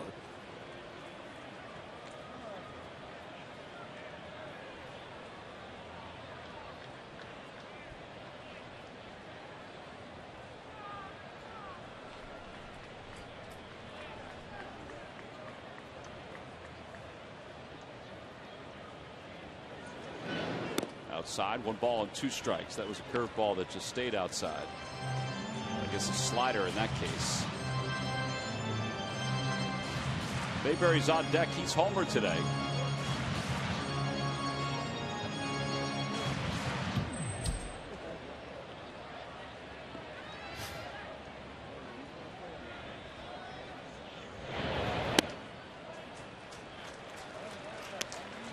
That's that pitch you want to stay off of. You don't have a lot of success on that one. They'll make them bring it down. Well, the more patience you have at the plate, the more strikes you're going to get. 2-2 the count to Polanco. Ground ball left side. Almost Sandoval's there. He'll get another chance. Throws out Polanco. Second time today that Polanco has been retired by Sandoval. No runs, no hits, 1 error by the Giants. Zito leaves 1. Joe Blanton goes back to work for the 7th.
This is our game summary here. As you take a look at it, score tied 2-2, 4 hits apiece. A couple home runs. Nate Shearholtz has hit a home run. Mayberry's hit a home run. Like that with John. He needs to get hot. More importantly, though, John, Big John, Joe Blanton, keeping us right there in the game. Gets Sandoval out front on the second pitch of the inning. And one away here in the 7th. 9 in a row retired by Joe. Second time today he's retired 9 consecutive hitters. And he's only at 75 pitches here in the 7th. That's why, again, his record should be a lot better than just that 8-8. He has better stuff than that. Lack of concentration at times, or making bad pitches, whatever it might be. Pagan lines one to right, and Pence will play it on a hop. So it's the first hit for the Giants since the 4th. And Brandon Crawford's coming up. Let's check in with Greg Murphy. Murph, what do you got going on, buddy? Well, T-Mac, one of the best things about this job each and every day is I get a chance to talk to hundreds of fans every day. And every once in a while, one is worth meeting. And I want you to meet Eleanor Planitzer. She's right there in the pink hat. She is 101 years old from Westchester. She's here with Alita Fair, her daughter, and Norman, her son-in-law.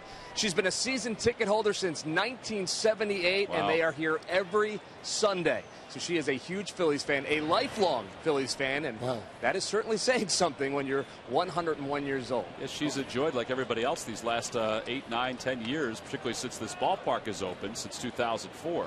That's great. Yeah. Absolutely. And I talked to her for a moment, and she's full of fire, full of life, and she's rooting on these Phillies, hoping for a win today. Runner goes. Kratz throws from his knees, and the runner is out at second base. Well, Eleanor's going to like that. Pretty good throw by Eric Kratz. 2-6 on the putout. She's got a little smile going there.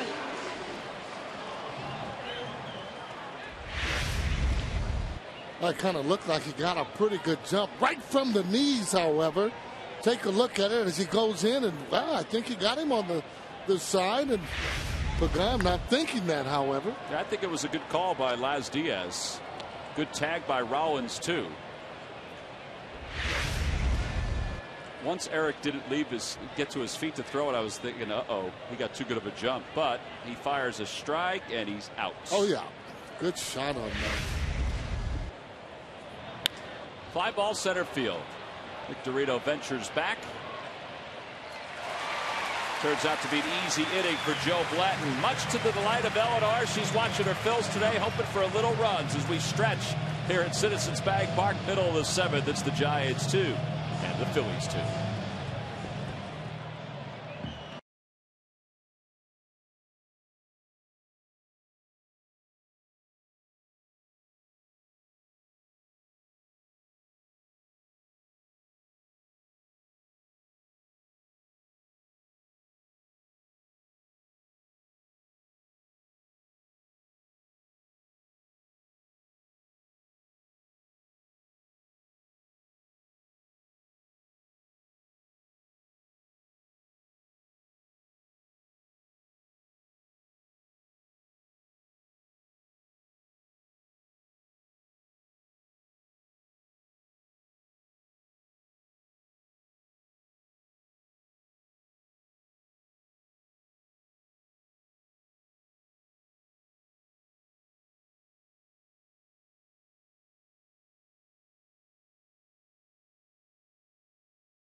All right, Sarge, name the 3 Dodger pitchers that you hit home runs off in the 1983 National League Championship Series. Jerry Royce. Yep. Bing.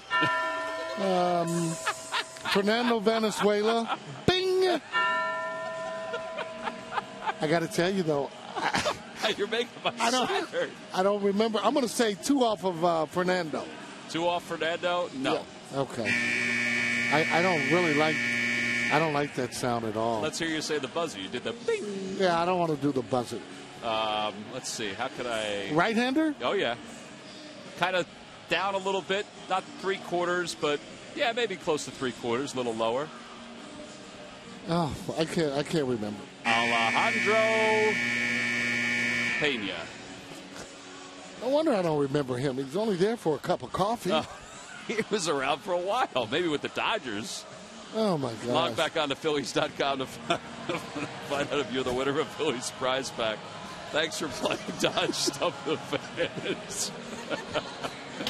I can't remember those guys that, I was thinking about it and thinking about it. I just, you know what, it must have not really went out very far, okay?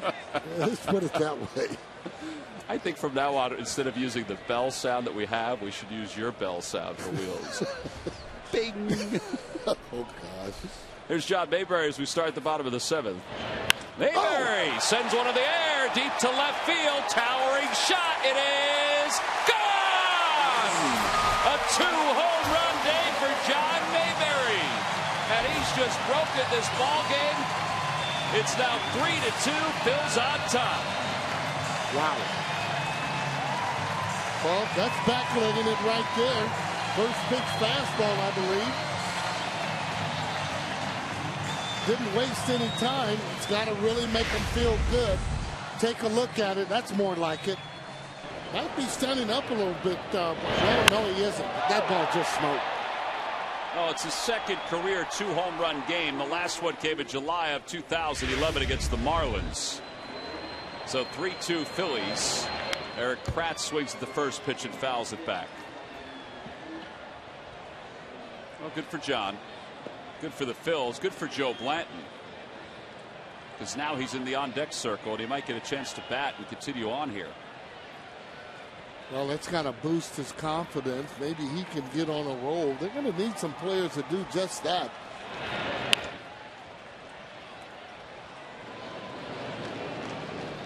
See, for me, it's not so much getting hits as it would be just making sure you have good at-bats, hitting the ball hard. Good things will happen, especially when it gets warm here like it is at this ballpark.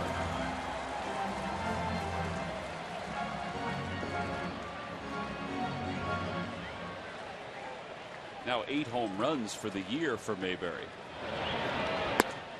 Outside, 1-2 to Kratz.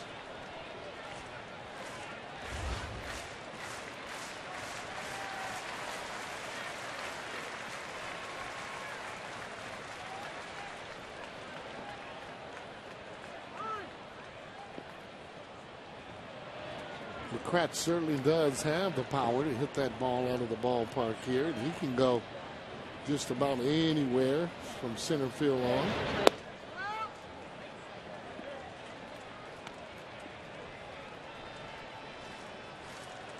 It's the second start in Kratz's career with the Phillies. The last one was last year. It's 2 balls and 2 strikes. Lays off again. Zito's trying to get him to reach a little bit on that. And now it's full 3-2. And it is pretty difficult when you don't have the opportunity to play a little bit more.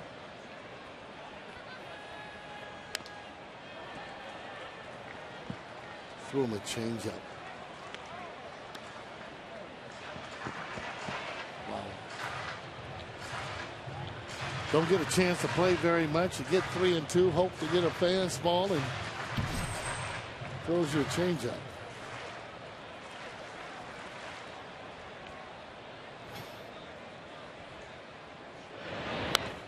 He got a fastball there. It was up a little bit. He fouled it back. Good swing, however. You're right. 85 he throws it, and not so much on how hard you throw as to where that location of the ball is.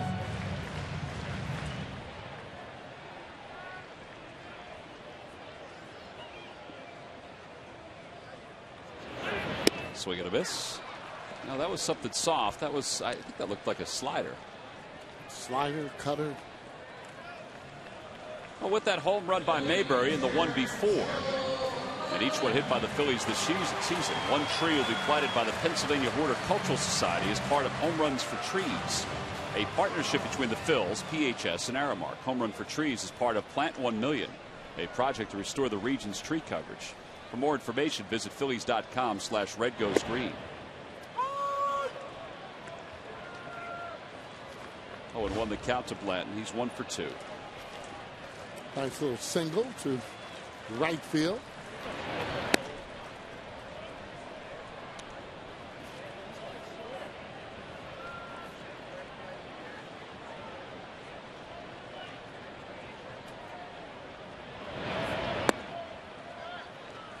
That's it. Let him throw a couple pitches. Yeah, that's he's making him throw the ball. And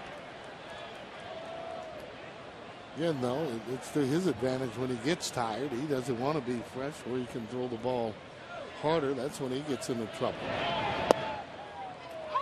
Oof. Here we go, yeah, baby, come on. That's Zito's 100th hit so far here.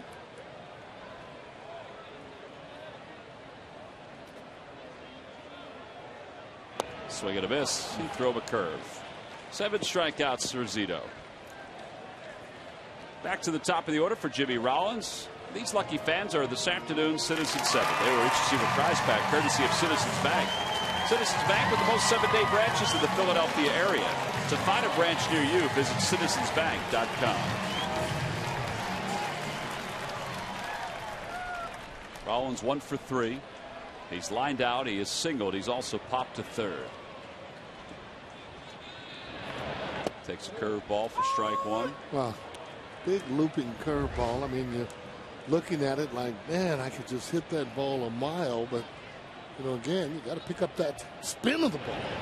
And then he comes back with a fastball. Yep. They talk about pitching backwards. He's pitching sideways. 0-2 pitch. In the dirt.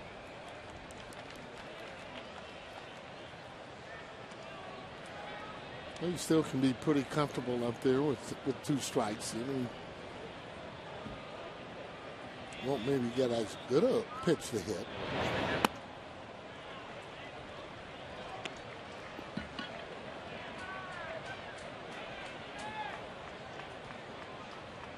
He's been able to throw that breaking ball. It's been his kind of equalizer here today. There it is again. That's the slider.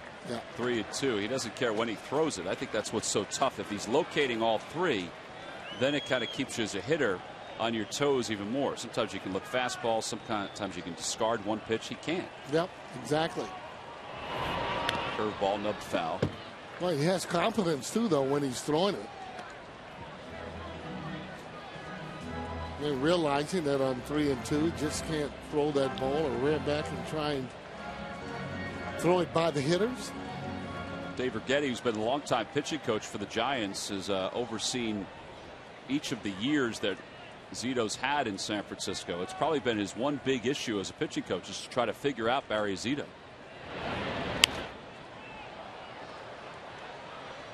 Righetti was, during his day, he was a starter who was very good, and he was a closer who was very good. In fact, he has a no-hitter to his credit as a starting pitcher.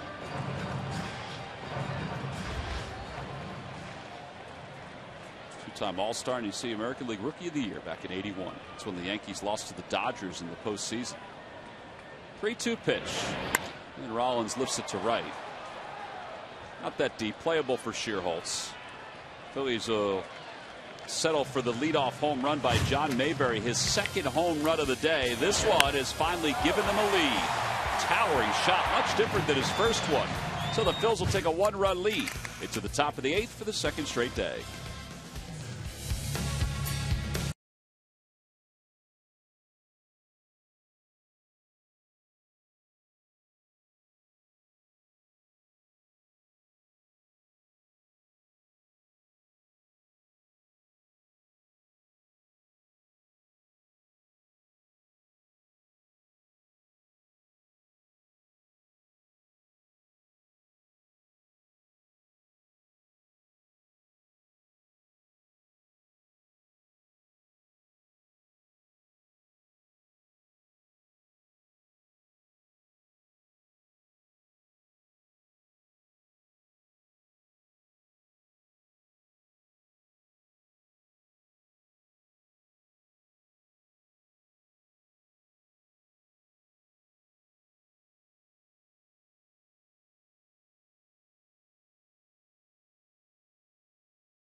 Every new Toyota purchase comes with Toyota Care. And by W.B. Mason. You can't go wrong when you buy right. Well, John Mayberry is the man of the hour right now.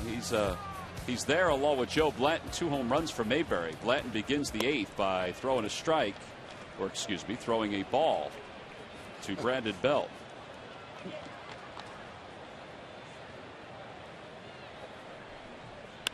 Ground ball softly hit to shortstop. And here comes Gregor Blanco. That's the one thing about Mayberry. I mean, everybody sees that power that he has. That he definitely has it in him, but he just hasn't been consistent with that swing. He can get that ball out of the ballpark. He's a good athlete. A lot of times you put a little too much pressure on yourself. Everybody was thinking maybe he was going to hit somewhere between 20, 25, and 30 home runs. I think you're right about that. I think 20 to 25. I really do. You figure the expectation was John Mayberry would fill in the numbers from Raul Ibanez, and it just hasn't happened. Now that's a lot of pressure on a kid, a guy who has spent most of his professional career in the minor leagues. Juan Pierre was added to the roster in spring training, made the team, and has basically started to platoon, or has been platooning all year with Mayberry in left field for the most part. Yep. But I think John they thought he'd play every day. Gregor Blanco takes outside. It's now 3-0. That's an awfully close pitch. Blanco is pitch hitting for Barry Zito. He had the RBI yesterday that gave the Giants the win on a safety squeeze. He also swung 3-0 yesterday, which shocked everybody in the Giants dugout.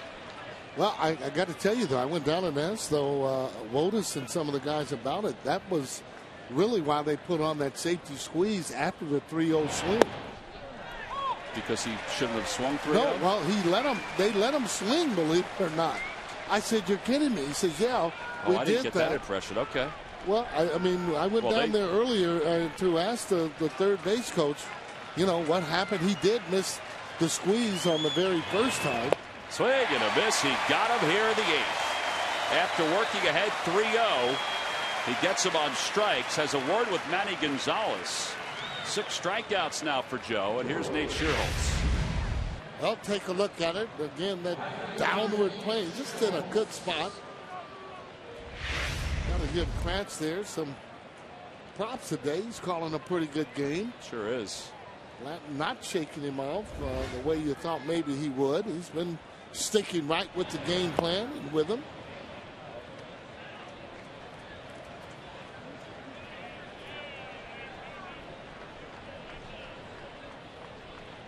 One ball, no strikes, the count to Shearholtz. Outside, 2-0. Shearholtz is 1 for 3. Homer to start the game for the Giants. First leadoff home run for San Francisco in a couple years. Andres Torres, the last one to do it. Now Kratz is going to go out and talk to Blanton.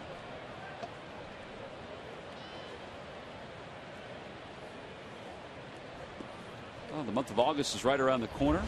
There are plenty of opportunities to come to Citizens Bank Park to check out the Phils. Phillies take on the Diamondbacks that first week of August. The Braves, the Cards, the Reds, the Nationals, and the Mets. Some pretty good promotions that are going on at the ballpark, too. Hatfield Dollar Dog Night. Order your tickets at Phillies.com. 2-0 the count to Shearholtz. Outside corner, 2-1. Sarge, what's up with that kid's hat? I like it. That is not a genuine cowboy hat, but it's pretty close. In the air to right field. Oh boy. No. Are we trading 2 home run games today? We are. Nate Shearholtz has just hit his 2nd home run of the afternoon, and he's tied this ball game up at 3 apiece.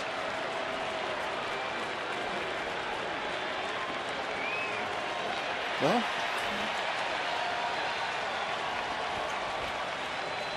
looks like left field is the position to be in today. 4 home runs out of that spot. Second 2 home run game of the year for Shearholtz. See what the pitch is, what they're trying to do, and that ball's just out over the plate. Well, we talked about it. Need to get the ball down some a little.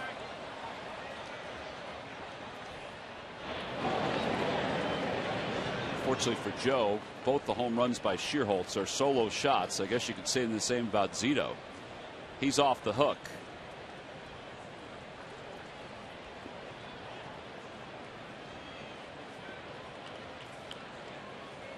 Yeah, that wasn't about being tired or anything like that. That was just missing your spot. I mean, he's only thrown 91 pitches. With already hitting one home run, I mean, for me, if he's going to hit it out, it's got to be the left field. Cutter for strike 2.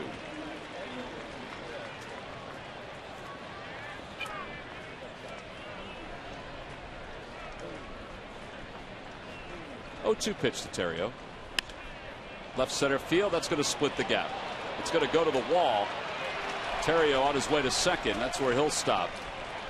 Now you have to deal with Melky Cabrera with 2 outs and a runner in scoring position.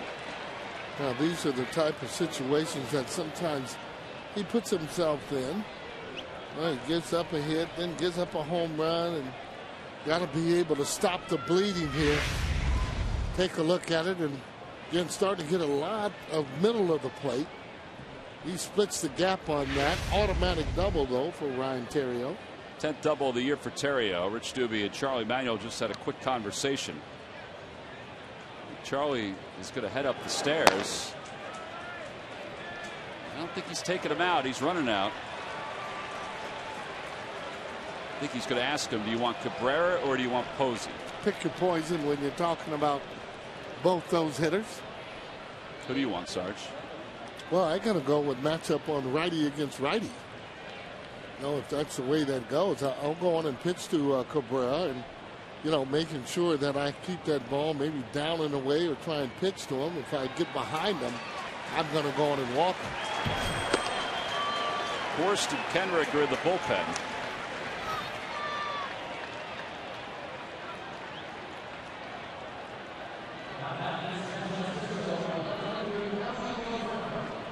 Let's see what they do with Cabrera, whether they decide to go to him or go after Posey. As Sarge said, it looks like they're going to walk him intentionally. There we go. So you're right, Sarge. You go righty on righty here. You play the odds. Yeah, you're right, though. Pick your poison. Yeah, both these guys here are good hitters, and obviously Melky Cabrera having an outstanding year. With Posey, he's just a guy that's just a good hitter, just a good player.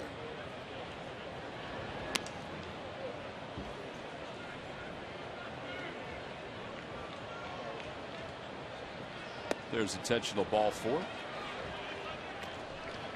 3-0 the count, and Posey's coming up. Posey today is 1 for 3. He has 3 RBIs in the series. He had 4 hits in yesterday's game. He's torn up the Phils this year. And that gets your attention anytime a pitcher will walk a batter in front of you. That does get your attention. Usually gets that adrenaline flowing a little bit more. Runners on first and second. The pitch to Posey. A cutter on the outside corner. Good pitch. It is a good pitch.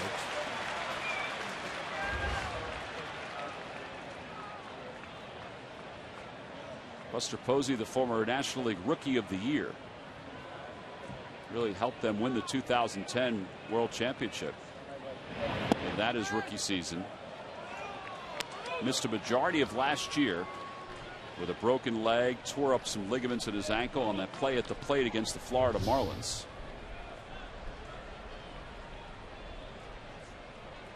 Really, to come back and play the way that he's been playing, it's just, oh boy. Doesn't swing at a lot of bad pitches, and he's been able to get that foot down for the most part. But all the catchers, for me, take a second seat to Carlos Ruiz when it comes to that silver bat, the best hitter, best hitting catcher. Fly ball right field, tough play for Penn, circled around it, makes the basket catch and hangs on.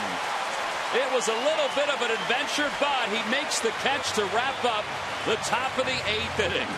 A run on the home run by Nate Schierholtz. The Giants lead 2, and Hunter Pence, well, he comes through in his way out in right field to help out Joe Blanton and the Phils here at the top of the 8th.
Player and also donate to a great cause. Your donation will go to one of 4 Phillies Charities Incorporated beneficiaries that you choose. Select a Phillies player and pledge donations amount on their statistics such as home runs, RBIs, or wins.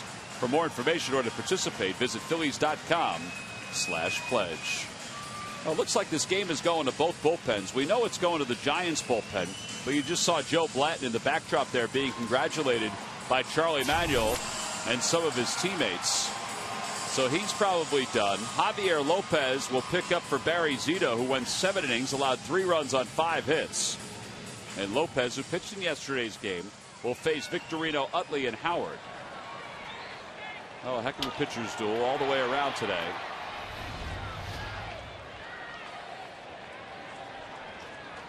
Victorino has walked. He's also flied to deep left center. He's grounded back to the pitcher. 0 for 2 today. Sandoval is over toward the line at third. And the first pitch low, 1-0.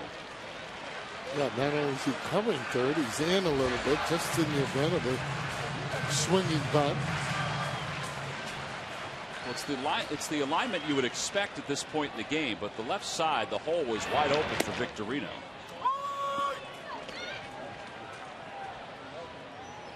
Well, with all the different charts, it just tells how each and every one of the players are hitting the ball, and they'll play that way, line their defense up the way that you've been hitting the baseball. 1-1 the count to Victorino. Swing and a miss. 1-2. That was a changeup that faded away.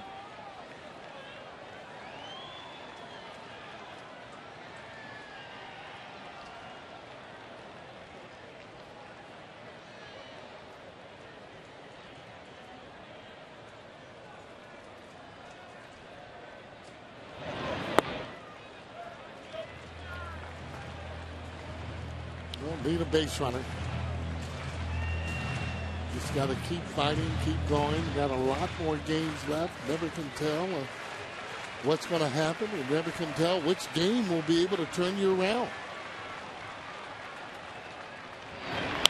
Throws that changeup again. I guess you would have expected that after that ball in on the ankles. It's 2-2 now to Victorino.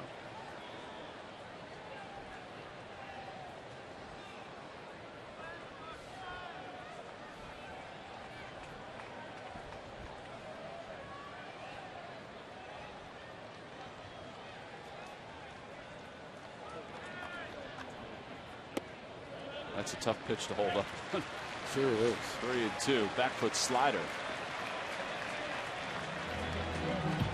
Here's Utley on deck. The reason, too, that pitch is so tough. It looks like a fastball coming in, so you know that it's inside. You got to get on it quick. And then it's a slider.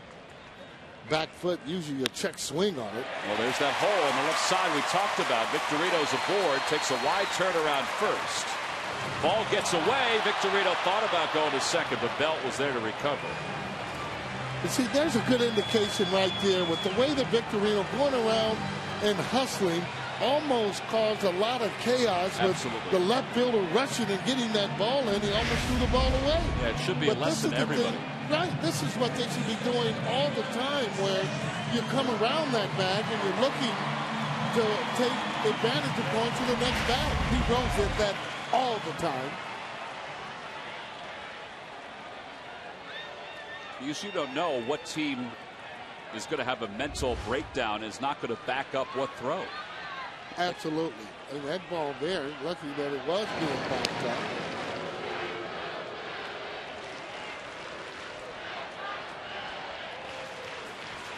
Sandoval's in on the grass at third. You never know. Sergio Romo warming up in the bullpen for the Giants. Well, you see the way it's aligned for San Francisco.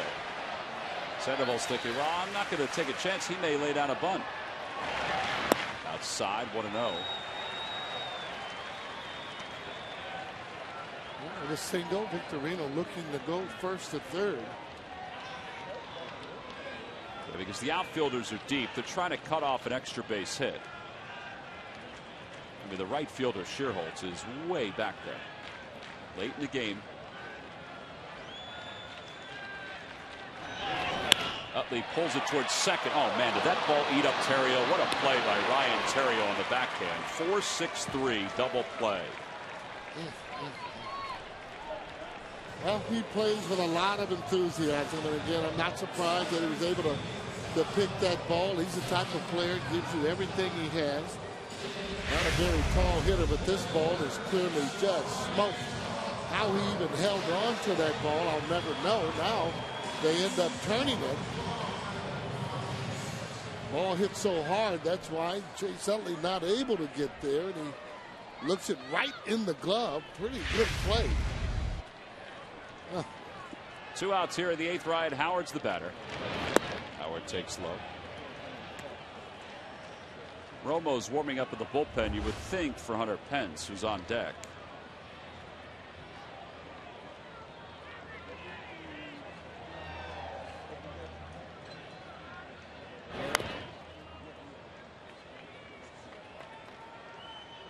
This is where the Giants have been very good this year.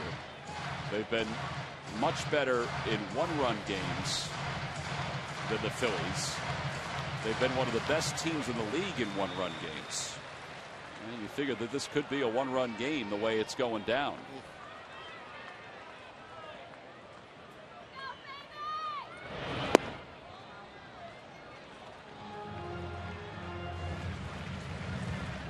Two balls, 1 strike to Ryan Howard.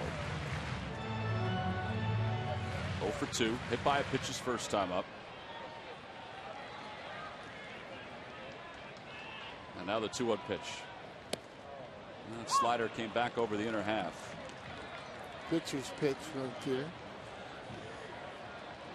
Ryan Howard looking for something out over the plate.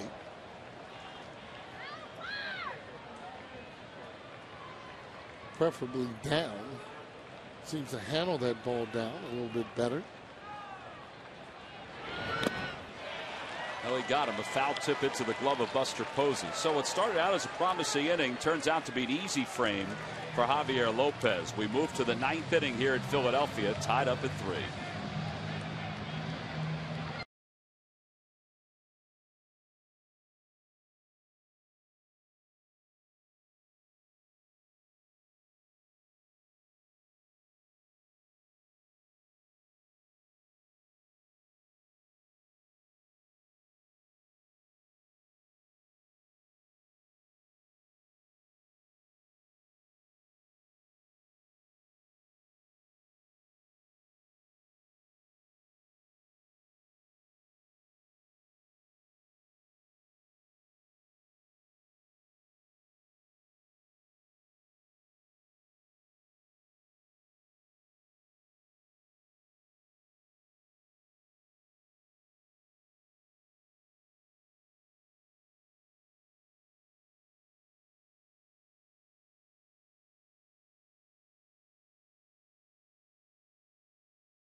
the 3-game series. It's the Dodge Italian Heritage Night that begins at 7:05. Tuesday's also a 7:05 start. Then Wednesday is the Citizens Bank Business Person Special, and after the ball game, a Modell Sporting Goods Kids Run the Bases.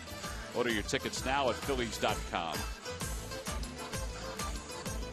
Top of the ninth inning, it's 3-3. Yesterday, in the top of the ninth inning, it was a 5-5 game. And we wound up going 10 before the Giants won it.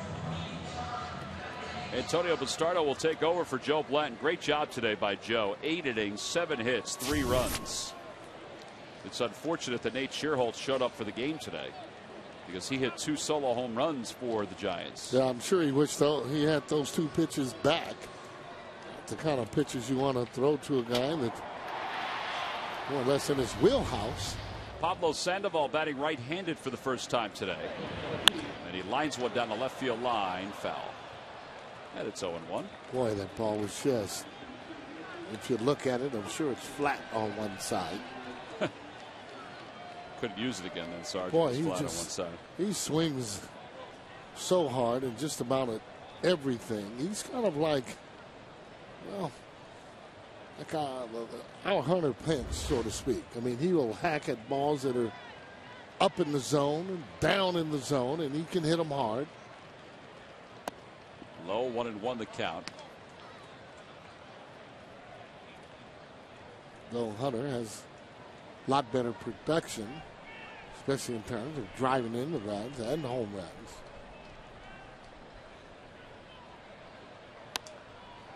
Slicing away, 1-2 the count. It'll be Sandoval, Pagan, and Crawford for the Giants here in the top of the ninth inning. Yeah, he had in San Francisco where they were selling those little panda hats. Yeah. They all went on sale when he started doing that, and then they had to put them back at the right price.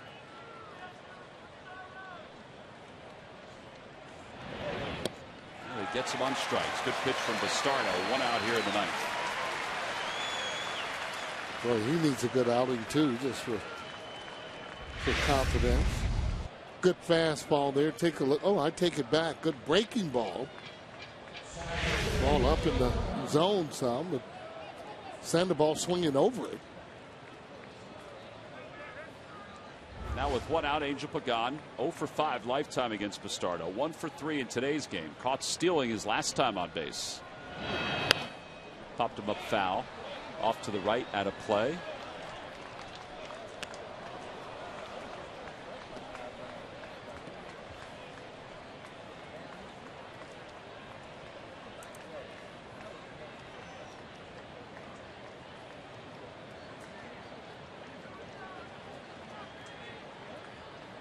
Pagan early on was the leadoff hitter. Yeah, he's had a little bit of a rough patch lately.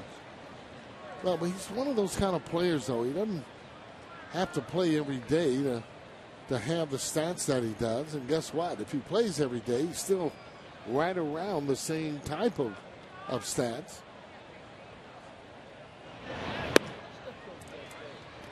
Got a little bit of a running game. He can steal a base for you. Done that the last couple of years. Defense is adequate. When you play good defense in the major leagues, and especially a switch hitter, teams will take a chance on you. Liner foul. It's 2-2. Kratz has got him throwing that slider today. Well, I've been impressed with the way that Kratz has been calling the game, and it's not a lot of the pitchers at all, and especially Joe, when he was in there, shaking him off, not wanting to throw that pitch that he puts down, but he's putting down the fingers and they're throwing it. 2-2 pitch. Another slider called. Strike 3. Beautiful pitch from Antonio Bastardo. 2 outs here in the ninth. If he's going to get that pitch back, I mean, it's going to be all over. He needs that one against those lefties. Take a look at it as he freezes Pagan on that. And that is a good pitch. No argument at all by Pagan. Now with 2 outs, here's Brandon Crawford. He's 0 for 3 today.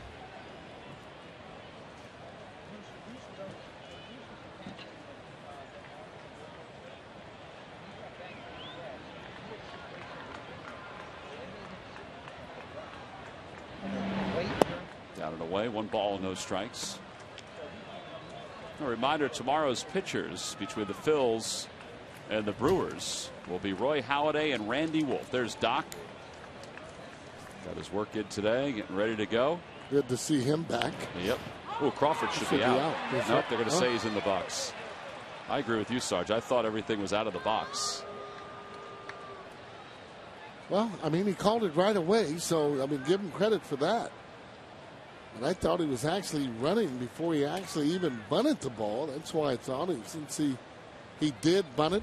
Well, if any part of your body is in the box, you're not out. So he is in the box, in the box. It hit him, he's in the box. He's in the box, that's right. Good call.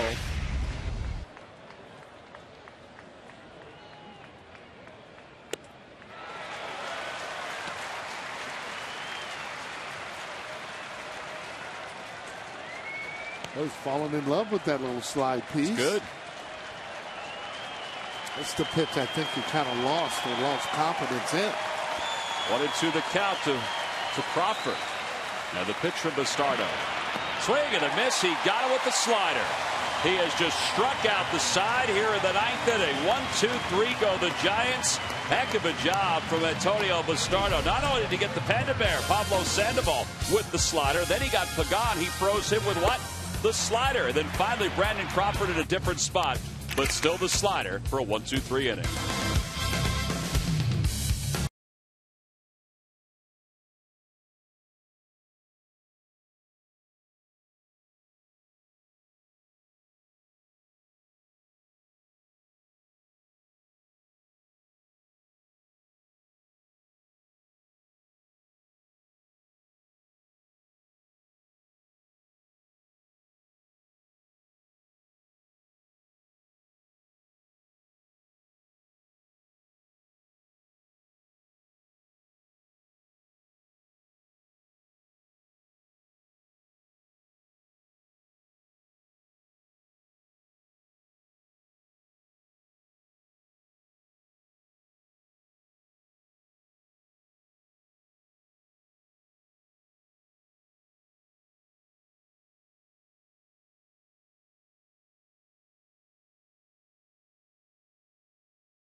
Giants with highlights and analysis, plus reaction from the clubhouse, and your social media questions are answered.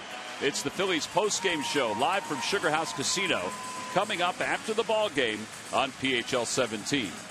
Sarge, that's when we stick around and answer questions from John and Marty. You like Marty, right? He's always in the office. Of course I like Marty, yeah.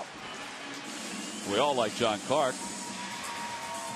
Sergio Romo will take over here in the 9th inning. Bottom of the 9th inning. The Phils looking for a little magic in this final at bat. Romo, 37th game. That he will face Pence, Polanco, and Mayberry. Hunter Pence has walked off a game this year with a home run against the Astros.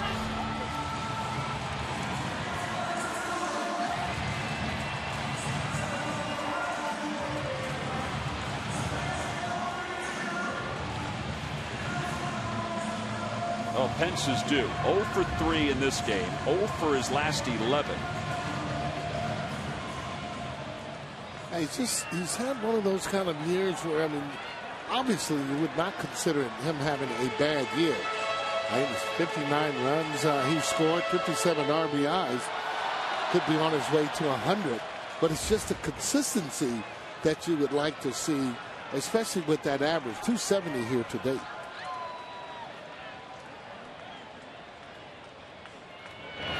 First pitch, he whacks it towards short, picked on one hop by Crawford. He got a pitch, but yeah, just off the end of the bat some. One out. Polanco's the hitter. He's 0 for 3.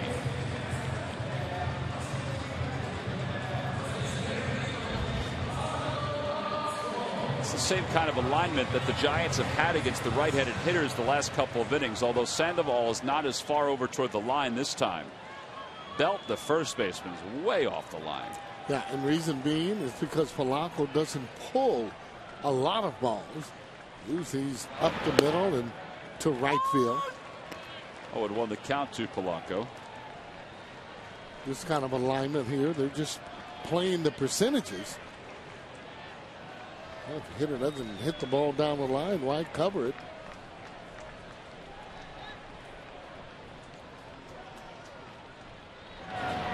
Opposite way, it sneaks into right field. Well, there you go. Yep. A one-out single, and John Mayberry will get a chance to bat. And that brings us, Sarge, to our W.B. Mason deliveries of the game. Well, how about in the third inning here as Mayberry jumps on something off speed, it looked like, out over the plate as he drives that ball. And how about the seventh? Does the same thing and hits that ball out of the ballpark. Big in that situation. That's our W.B. Mason delivery of the game. Well, the last Phillies player to have 3 home runs of the game was Jason Worth back in May of 2008. May 16th against the Toronto Blue Jays. Just want to see if he can have that same type of a bat and be aggressive as he did against the left-hander. Throws the slider for a strike. It's 0-1. It's a little tougher task for Mayberry against the right-hander Romo, who is slider happy. The outfield is set up to try to cut off anything into the alleyways with Shearholtz deep in right and Pagan deep in center. They want to make it more than they want to make it a couple hits to win the ball game. Yeah. It looks like maybe Kratz's day is going to be over as Carlos Ruiz moves into the batting circle. Oh, it won the count to Mayberry. Swing and a miss. 0-2. That's what separates him right there from being able to play on a daily basis. That particular pitch, it's okay to miss those pitches, but you can't miss them and maybe pulling off the ball as if that ball's on the inside part of the plate. That ball's away, you got to be able to hit the ball away. Or let it go. Or let it go.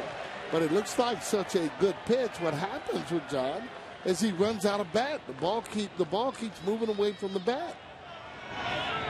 See, that time he lays off. 1-2. Yep, good eye. Yesterday, Romo, I don't know if you agree with this, Sarge. I thought he got away with a couple of sliders to the inner half of the plate that the Phillies didn't offer at. They did. He was wild, though, I thought, in coming in some or throwing balls up and in, and that gives you an uncomfortable feeling when you're there at the plate. 1-2 the count to Mayberry. Slider swung out and missed. 2 outs. If you believe me, though, that looks like a pitch is coming right down the middle as fans are liking Carlos coming to the plate. Well, this is a slide piece there. You can see how far he ended up missing that.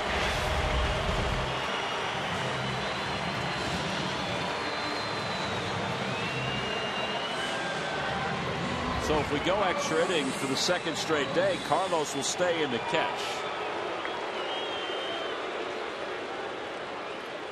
3-3 here in the bottom of the ninth. Carlos Ruiz coming off the bench to pinch hit for Eric Kratz. It's not a strike. I mean, it is, but it's not. Yeah, that's a pitch there. However, though, I mean, as a hitter, you're not going to offer at that one. He's starting that one near the outside and breaking away. As an umpire, you really got to be concentrating on the break of the ball and where he's actually starting that ball.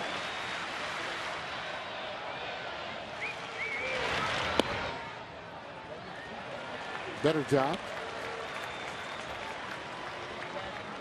However, a real big difference between 1-1 as opposed to 2-0. 2-0, you're in that hitter's count where you can just sit right on the pitch that you want. 1 ball, 1 strike to count to Ruiz. Comes back with a fastball. He doesn't throw many fastballs. Now it's 2-1. Lance Nix, who was just activated off the disabled list today, is in the on-deck circle. Jason Friday was designated for assignment. Now Polanco at first base would get a little bit bigger, maybe secondary lead. 2-1 pitch. Swung on, hit in the air. Right field. Schierholtz is out there. Well, he got a hanger. And Romo is able to keep it in the yard and keep it in the glove of Nate Schierholtz. So, for the second consecutive day, we're going to extra innings here at Citizens Bank Park. It's a 3-3 game. We come back for the top of the 10th here in South Philadelphia.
A little free baseball here, Sarge, as we go to the top of the 10th inning at Citizens Bank Park. The Phillies and the Giants tied up at 3.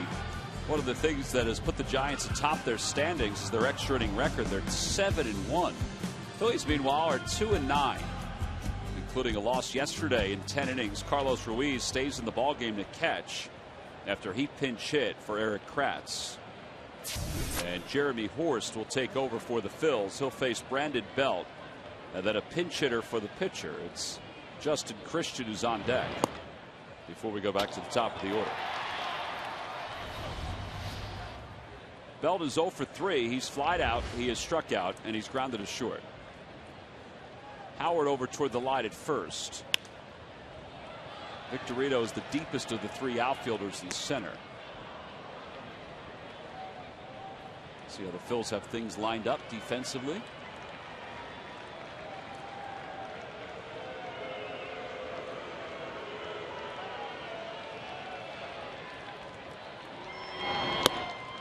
High 2-1. Well, relievers coming in. You got to be able to throw strikes. Got to be able to throw an off-speed pitch if you get behind in the count. Biggest difference between the major leagues and the minor leagues. I think he just said he went on that swing. Yeah, he did. Pointed right to him and said, "Yep, you swung at it." Breaking ball. 2-2 the count to Belt.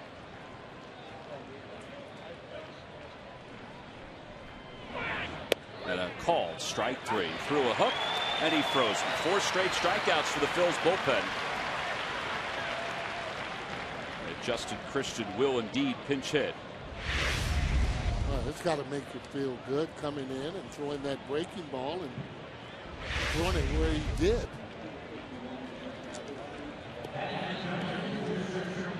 Christian pinch hit in yesterday's ball game. And he's up here in the top of the 10th, hitless in his last 14 ABs.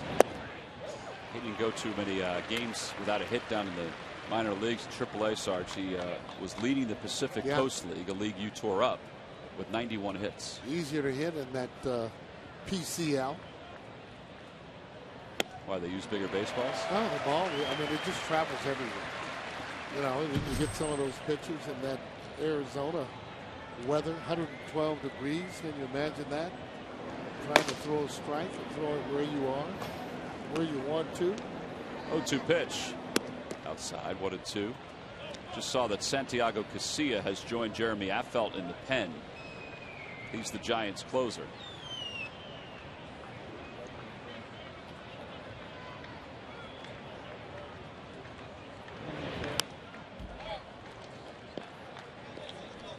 This is one and done for Horst. His spot will lead off to the bottom of the 9th inning. Charlie Manuel had Lance Nix out originally. Probably use Wigginton if Affeldt comes in.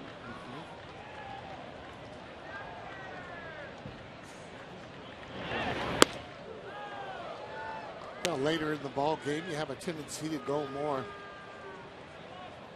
left on right, right on left if you can. You like those matchups. That's why if it's a left-hander come in, and you would use Ty Wigginton. Base hit to center field for Christian, so he's aboard. A one-out pinch hit single here in the 10th inning. Shearholtz is coming up.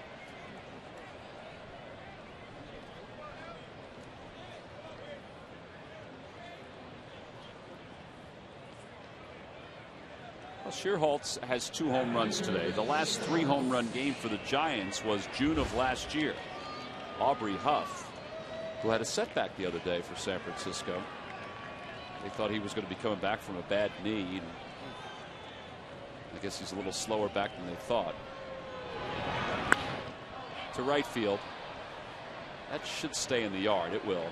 And Pence at the track makes the catch. Nice throw. 2 outs. He's got a good arm. He doesn't mind showing it off, regardless if he throws from over the top or from the side.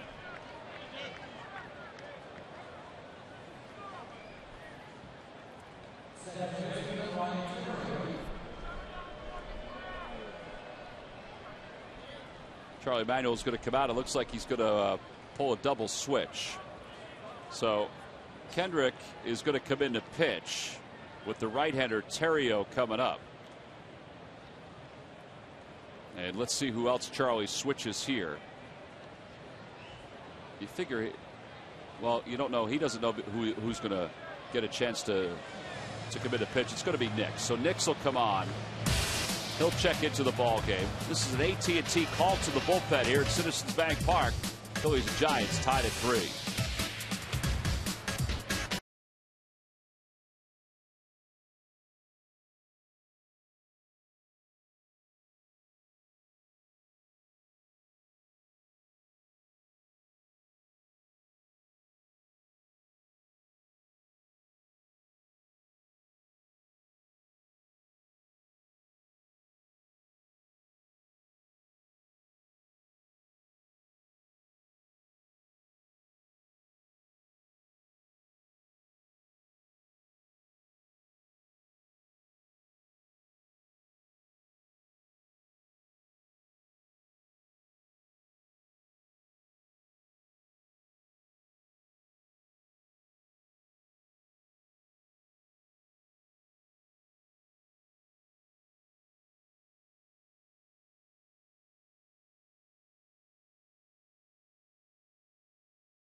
2 outs and a runner over at first. Charlie Manuel's made the double switch, which means that Lance Nix, who comes on to play left field, will lead off the bottom of the 10th inning, and Kyle Kendrick will come in to pitch. Now, Jeremy Affeldt most likely is going to come in to pitch for the Giants. Wow. They don't have anybody else warming up right now, so Nix is going to be married to facing a left-hander, so Charlie knows that. But he wants to get Kendrick in there to face the right-hander, Ryan Theriot. Yeah, well, I would have actually probably left Horst in for me. I mean, he seemed to be throwing pretty good. Theriot doesn't scare me. I would like to have that situation where I have that left. If lefty's coming in, I want a righty hitting against him. In that case, it would probably be Ty Wigginton. Well, here's Theriot with the runner at first. And a quick throw over, and he's safe. He almost got him because he was in between steps as Kendrick flipped over to first. Kyle showing a pretty good move there. You can see barely getting back. It is again.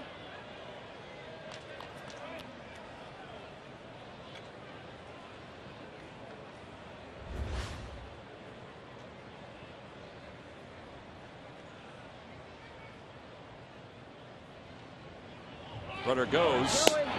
Throw by Ruiz is high, and Christian is in scoring position. He nearly slid off the bag. He got a great jump.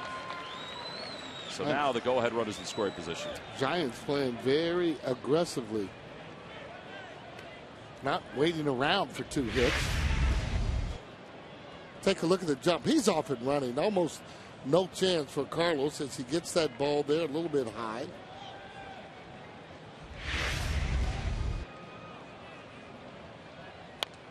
Cue shot, and it's 0-2.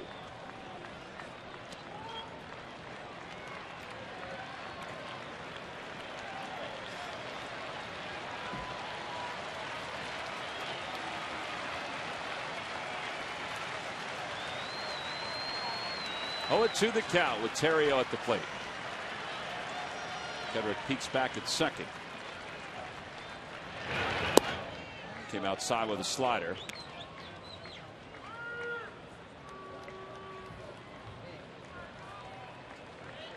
If the Giants take the lead here, it'll be Casilla to pitch the bottom of the 10th.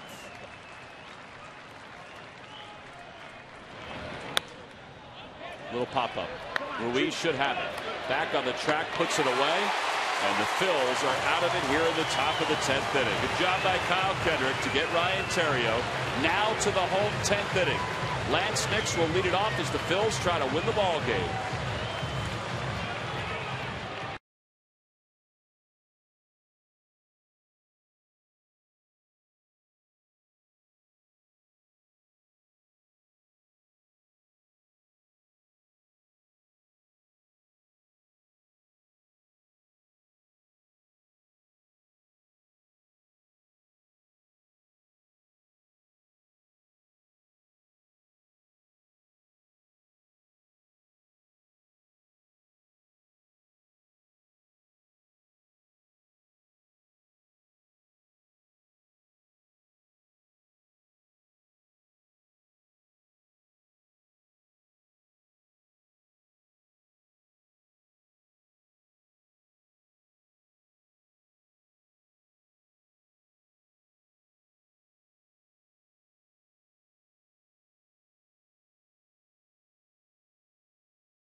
Plus reaction from social media, and questions are answered. It's the Phillies postgame show live from Sugar House Casino. Coming up next on PHL 17. They'll check in with Wheels on his drive home from Cooperstown. Maybe call in and ask how the ceremony was. Oh, you'll have some reports for us for sure. Wheels was in Cooperstown yesterday. Well, this morning, too. But yesterday. I think he's back. He's probably back by now. Jeremy Affeldt will pitch the bottom of the 10th inning for the Giants. 35 games, 1-1 with a 2.50 earned run average. And he'll face Lance Nix, who has spent a part of the season on the disabled list because of a strained calf muscle. Those calves, as we saw with Jimmy Rollins, can be difficult to come back from. In fact, Lance had a little bit of a setback as his rehab was moving on. Look at his numbers against Affeldt. 2 for 5, a home run. Lefty on lefty. Throws a curve, and it's outside and high. 1-0. Well, that might have been too. One of the decisions there for Charlie. He goes on and looks at the chart. See what a particular hitter has been hitting against a pitcher. Easier to make a move then when you have a little bit of history. Swing and a miss. 1-1 the count.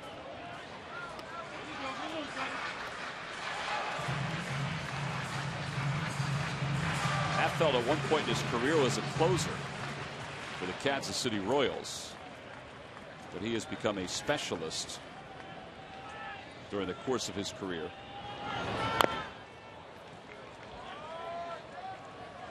Back in 2004, he saved 13 games for the Royals. Spent the first 5 years of his major league career, 4.5, with Kansas City. Then moved on to Colorado for a couple, and has been with the Giants since the start of the 2009 season.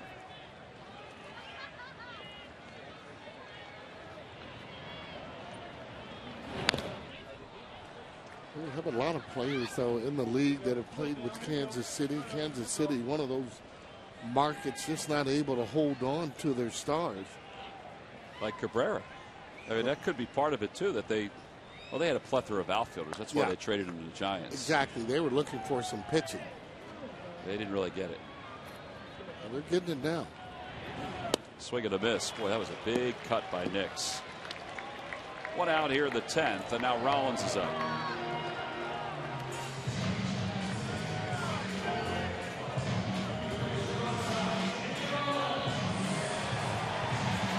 Rollins is 1 for 4.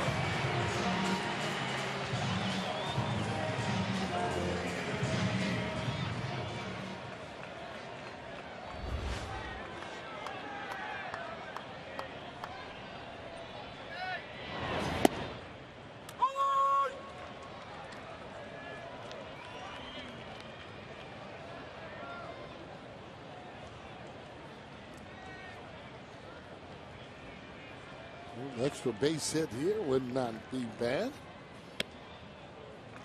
Double, triple, walk off. Well, there's some situations you go up there and you're going for a base hit. This is a situation for me. You get a pitch you want to try and drive. You want to get after it. So that's interesting, Sarge. I always wondered about this because, obviously, we both have seen, you've played a number of extra inning games where it just seems like the home team, some guys are just going for a home run. So you think that's the goal, is if you see a pitch that drive it?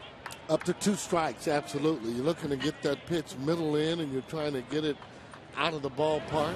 Once you get 2 strikes on you, however, now you're going back to more conventional where you're trying to stay really up the middle and the other way to get a base run. So a guy like Jimmy Rollins, he's looking to hit it out of the yard. He's not looking to just get on. Well, for me, he should be looking to hit it out of the yard, up to 2 strikes. And again, he's been able to do that. Sure. He's been able to hit the ball out. So know thyself. That's exactly right.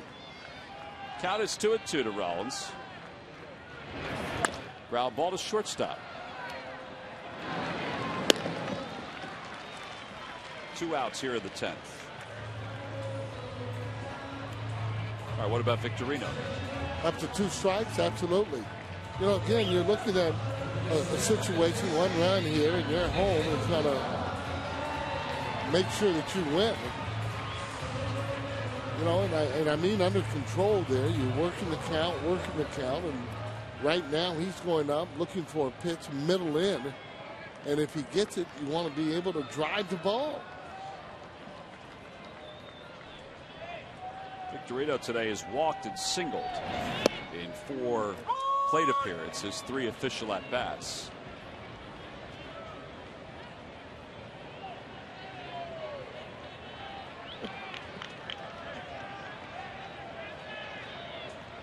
They've taken the line away from him over third. The hole's open on left side again. 0-2 the count. Got a swing and strikes. The ball up and out of the zone. See, and that pitch there, when you're looking at it, that's not a pitch you can hit out. So therefore, I mean, you're looking at one of those pitches that you know, like in batting practice, you can hit that ball out. And it's certainly not a pitch that is down near the ankle area or a pitch that is away. Now that he has 2 strikes, just going for a base hit or trying to get on base. 2-2 the count.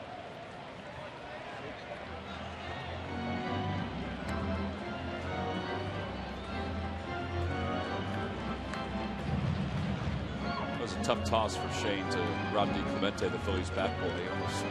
He almost carried him right over the railing there. Rob would have fallen right in Rich Doobie's lap. Oh boy, that wouldn't have been fun for either one. The 2-2 pitch, swing and a miss. Victorino will take off to first. Posey lofts the throw. 2 strikeouts in the inning for Affelt. So we've played 10. We'll go at least an extra inning compared to yesterday as Melky Cabrera will lead it off for the Giants.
The Giants 3. Nate Shearholtz and John Mayberry have each hit 2 home runs today. And for the second straight day, we're playing some extra inning baseball here at Citizens Bank Park. Well, the week ahead for the Phillies. Milwaukee Brewers are coming to town beginning tomorrow night. In fact, the 3-game series, there are seats still available for all 3 games. All 3 games will be on Comcast Sportsnet. Off day on Thursday, the Phillies Festival. Great event to raise money for the ALS Foundation here in Philadelphia on Thursday. And then off to Atlanta. 2 games on PHL 17 Friday and Sunday. Melky Cabrera hits the first pitch right back to Kenrick. 1 out.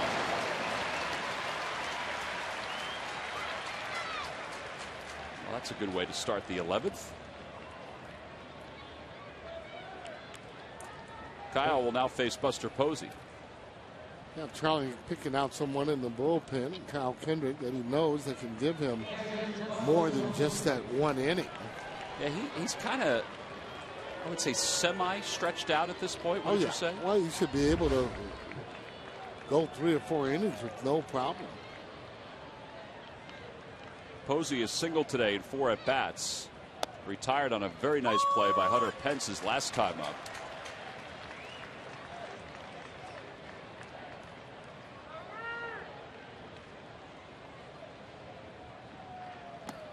One ball and 1 strike the count to Posey.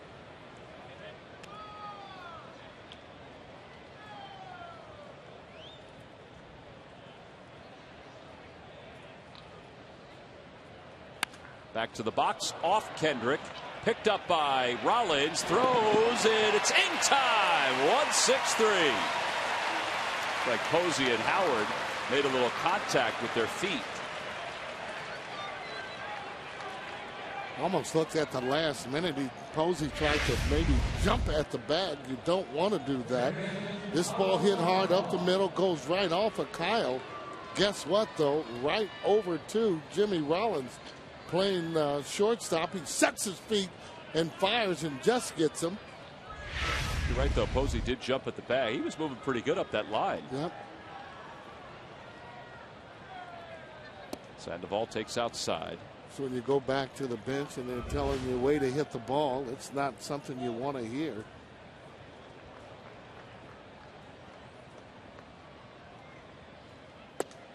Two 2-0 the count to Sandoval with Angel Pagan on deck. Sandoval today is doubled. He's doubled a home run. That was back in the fourth. He's flied out to center, grounded out, and struck out. Don't want to give in to Sandoval. Make sure that ball's down and away. A slice back over the Giants dugout. And it's 2-1.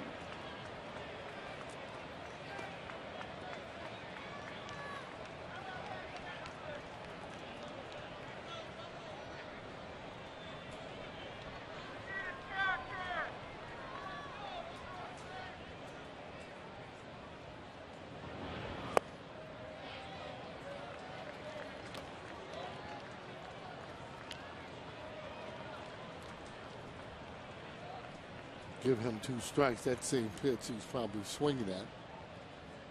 Be a little more selective when you're ahead in the count.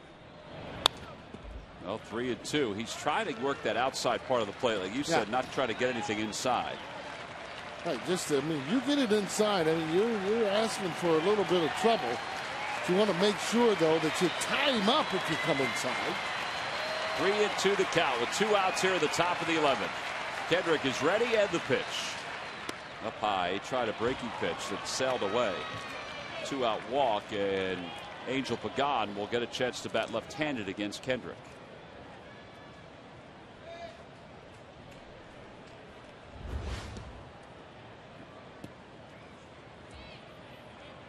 Pagan has hit the Phillies well during his Mets career, but not Kyle Kendrick. 5 for 27 against Kyle.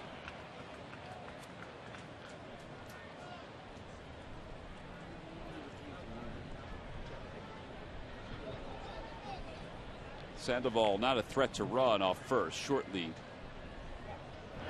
And a strike.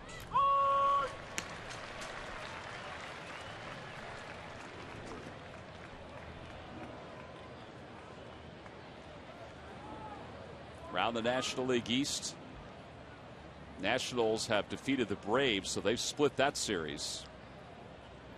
Mets and Dodgers are tied at 3. That game's in the 9th. That's a cutter for strike 2, 0-2. That's what makes it so difficult. You got to be able to win the 3 out of 4 or the 4 out of 4.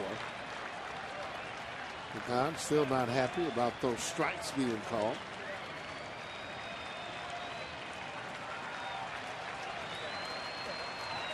Oh, 2 the count.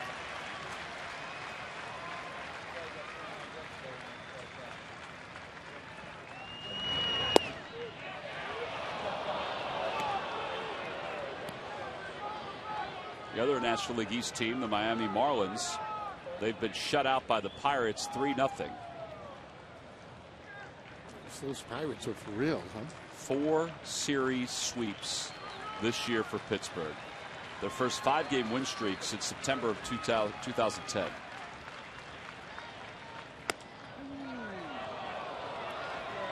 They're 14 games over 500. Well, this is, wow, look at that score, 14-7. Blue Jays on top of the Red Sox. Colby Rasmus has a couple RBIs.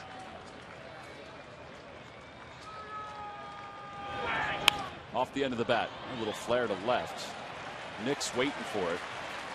And Kendrick is able to work his way through this 11th inning. No runs, no hits, 1 man left. On to the bottom of the 11th. You see Chase Utley right there? Well, he'll be in the batter's box when we return.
Home half of the 11th inning. Another chance for the Phillies to win it here in their 11th inning at bats. It'll be Chase Utley, Ryan Howard, Hunter Pence against Jeremy Affeldt.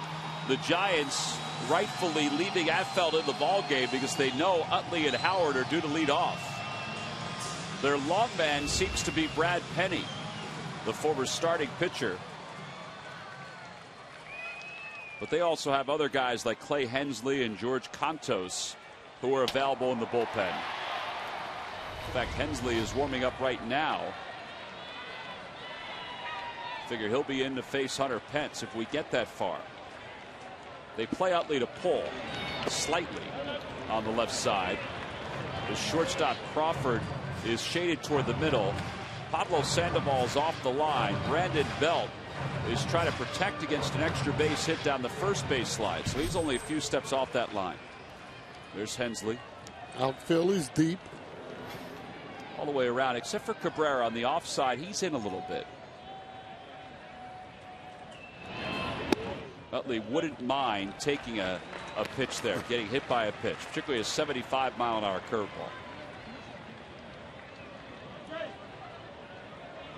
Well, that's all a part of his game. Well, he just doesn't budge very much when he's at the plate. Again, looking to get his pitch to drive. 2 balls, no strikes the count. Fastball at the knees, according to Manny Gonzalez. He's been calling that pitch today. Borderline, yeah, you're right. Oh, and Blanton has gotten a couple of pitches that were down in the zone. Take a look at it. That's low.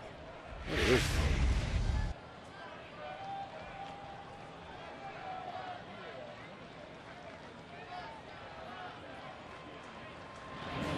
Ground ball, first base. And Belt stays down on it. 4 in a row retired by Affeldt.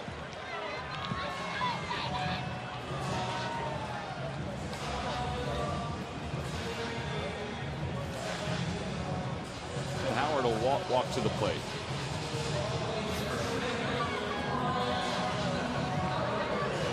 Our total number of pitches. We are zeroing in on 300 for the game. In fact, this next pitch will be the 300th of the ball game.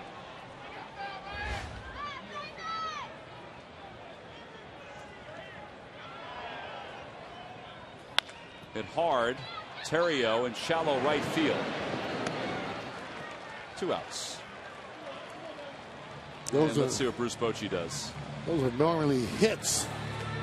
For an average player, the way the ball was hit hard, hit in the hole. But because Ryan Howard is a player that pulls the ball quite a bit.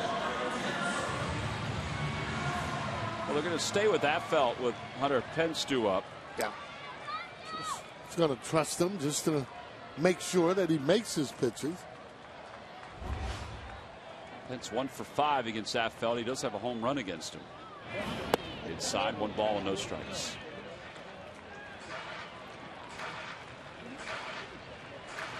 Diekman is starting to throw a little bit in the pen for the Phillies.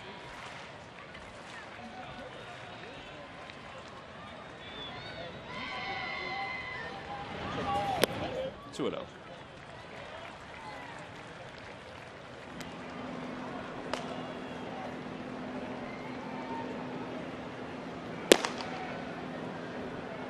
He's just starting to get loose here. So Kendrick will start the 12th if we go there.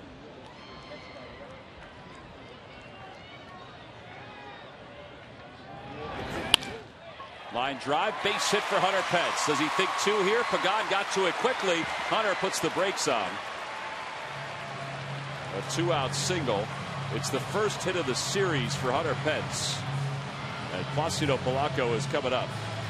Bruce Bochy's coming out. Not going to take any more chances with Jeremy Affeldt. Yeah. So he's going to go to the right-hander, Clay Hensley. Gave him that 1 shot against Hunter Pence. And after that, he's going to go on and now again play the percentages, have righty against righty. All right, so Jeremy Affeldt's day is done. Clay Hensley's coming down the stairs from the Giants bullpen. So we've got a pitching change here at Citizens Bank Park. The Phillies and the Giants tied at 3. We'll be back right after this.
Padres. This is where he was when we first saw him. Then he went on to the Marlins.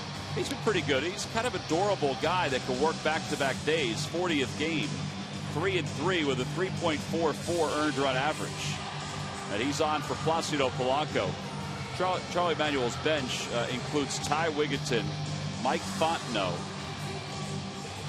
and Juan Pierre. There's Ty Wigginton. And Wigginton is preparing to hit because the pitcher's spot is due up shortly for the Phillies. That's why Diekman's throwing in case the Phillies have to hit for the pitcher. Diekman will come in. Otherwise, I think they'll keep Kenrick in the ballgame. 1 for 6 against Hensley for his career. There's Diekman. What are your thoughts on Pence trying to swipe it back here? If he gets a jump, but his thing is he never has a big enough lead to begin with. Inside, it's 1-0. Well, that's where it all starts when you're on first base, to be able to have a big enough lead, and then that secondary where you're getting the jump. Oh, he's almost too close to the bag, and when they throw over and he dives back, he's always back a lot quicker than you would really like. Well, there you go. He's back easily. I never realized that, Sarge. That's a good point. You know, his lead, a lot of times guys their leads are out to the cutout. Yeah, and you got to get to where you feel comfortable with. I mean, that's all in running, but when you're trying to steal a base, you want as big a lead as you could possibly get. And preferably trying to steal it early in the count. That way that hitter can just concentrate on one thing, and that's trying to get you in. It's 1 ball and 1 strike to Polanco. 1 strike to Polanco. Outside, 2-1.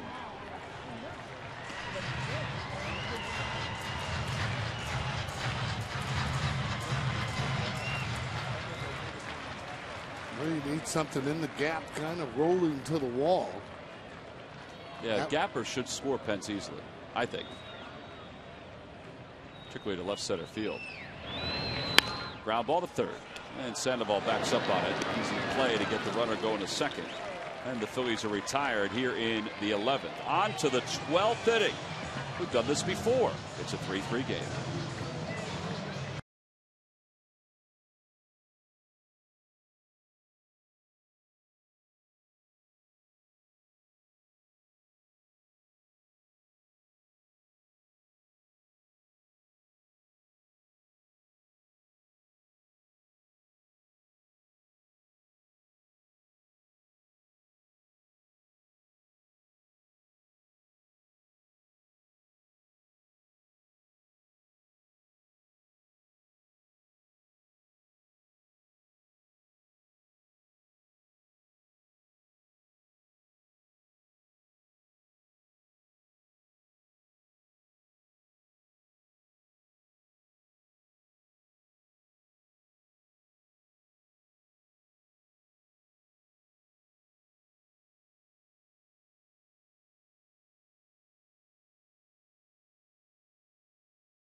The Phillies are going have been in extra innings.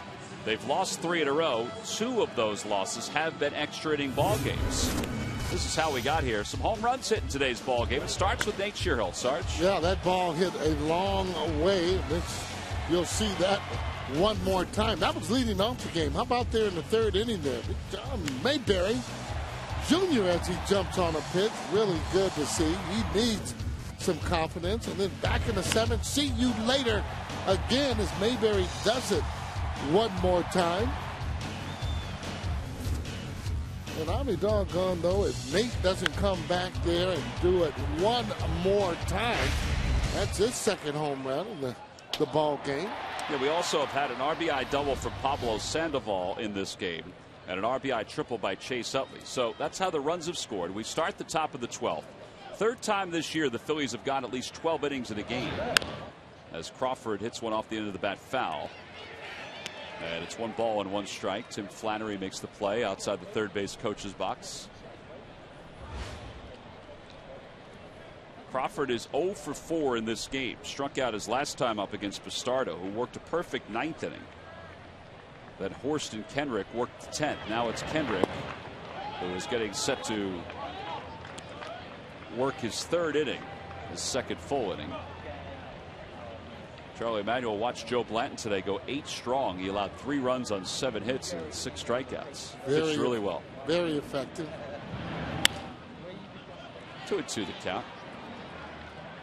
Well, we talked about that, though, too. In the second half, he is a better pitcher for whatever reason than the first half.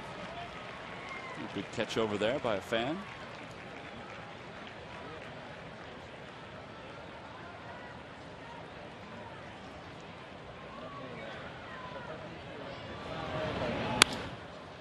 To left center field. On the run is Victorino and Nix. They can't get there. Victorino cuts it off. Crawford's on his way to second. The throw not in time. So a leadoff double. Now you would expect the Giants are going to try to sacrifice the runner over to third. Crawford was a nuisance on Friday night. Did nothing yesterday. Nothing today up until this double. He did play very good defense early in the game. Yeah, that ball just slicing away from Victorino, and once he catches it, it's going to take him that momentum away from his throw. As you see Crawford, as he's getting down, makes it in there easily. Belt is 0 for 4 in this game.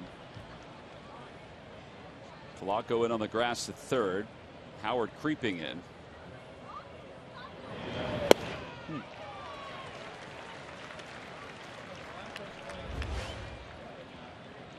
Sometimes managers just don't allow guys to bunt because they can't. He's a lefty, so maybe they think he can pull Kenrick. That's a real good point, though. But, you know, guys that aren't able to hit the ball out of the ballpark 20, 25, 30 times, they ought to be able to bunt the ball. Okay? 1-1 to count. You know, I could see if you're a dead kind of a power hitter. Another indication you should be bunting the ball. 2:06 with runners in scoring position. Yeah, it's got to be that they feel like he can pull it. Now he's behind 1-2, so good job by Kenrick. It was a high changeup. Emmanuel Burris is in the on-deck circle.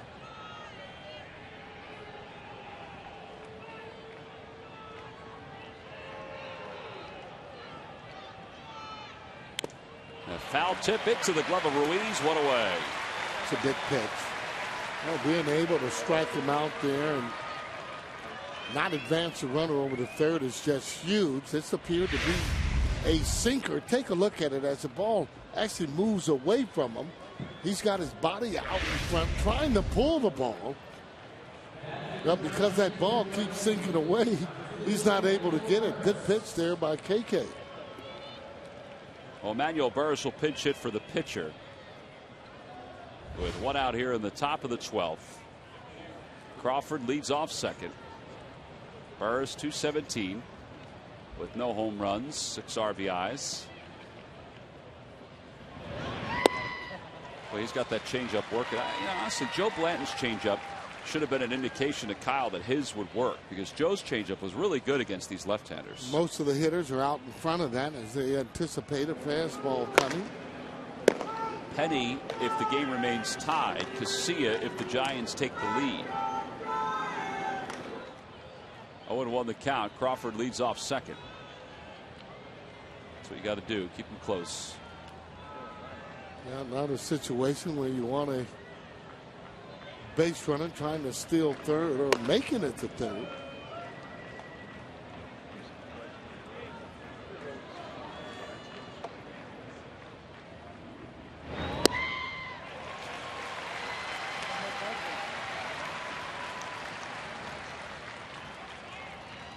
Another quality pitch there. Charlie Manuel, manager looks on.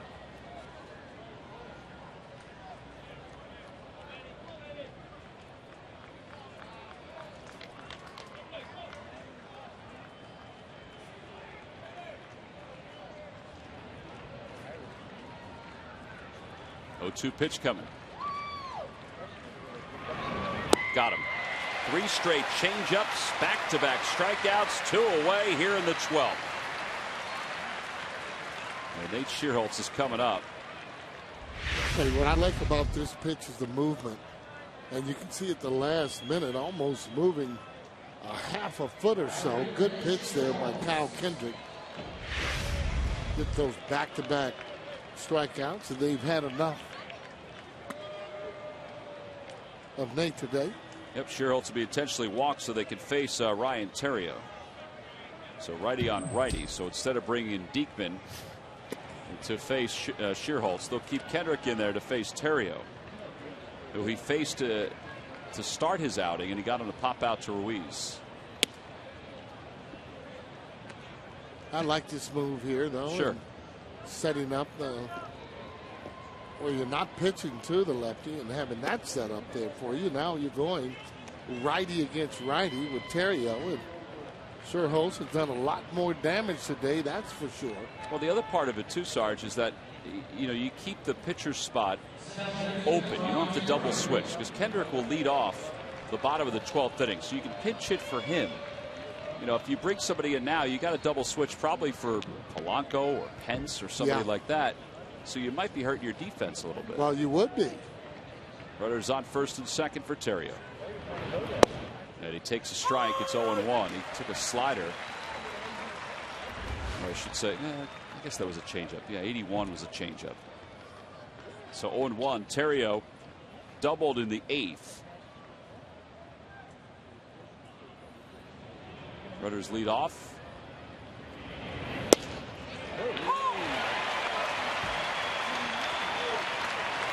Well, since I'm blaming the umpire for that, if you see exactly the way any umpire is calling a particular pitch, it's up to the hitter or up to the pitcher to go in and make that adjustment. Just can't continue to take pitches and get strikes called on you. 0-2 the count. Good spot. Threw a fastball away.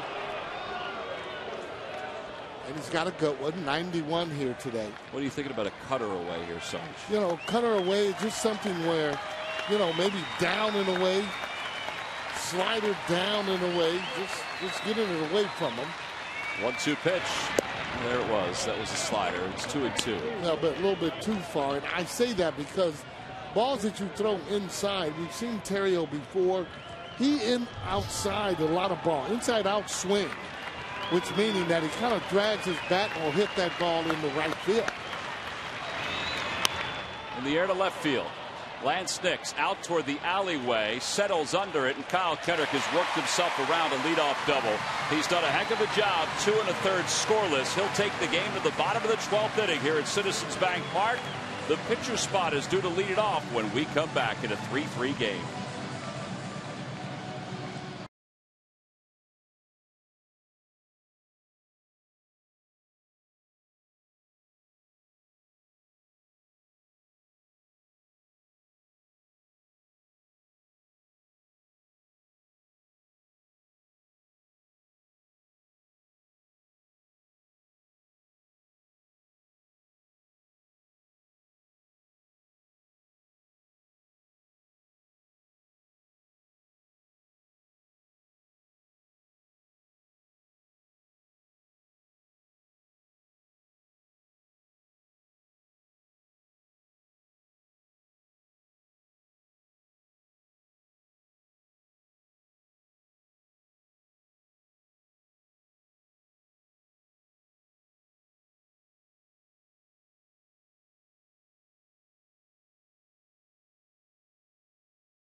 is bringing in his long man as we go to the bottom of the 12th inning. It's Brad Penny, the former starting pitcher, who's been relieving for the Giants. This will be a 7th ball game. No wins, no losses.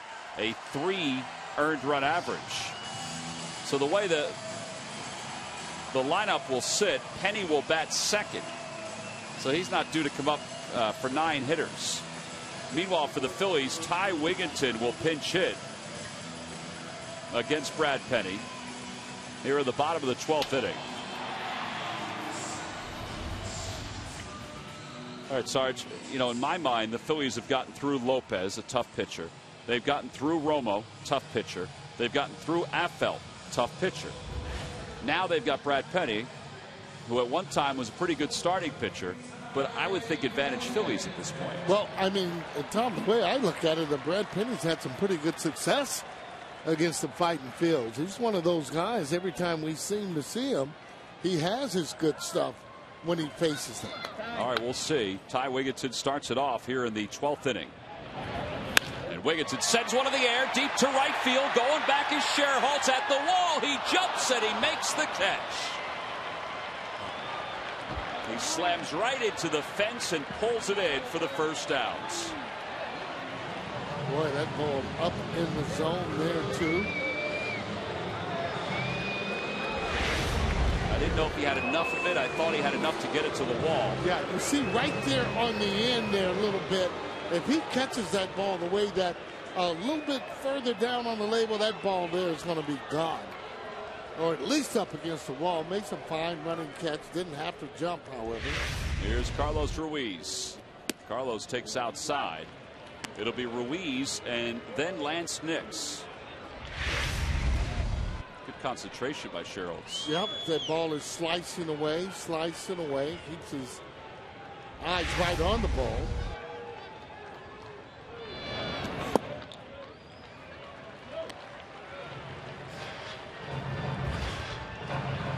Carlos came on to pinch hit for Eric Kratz in the 9th. He flied out to right. 2-0 the count.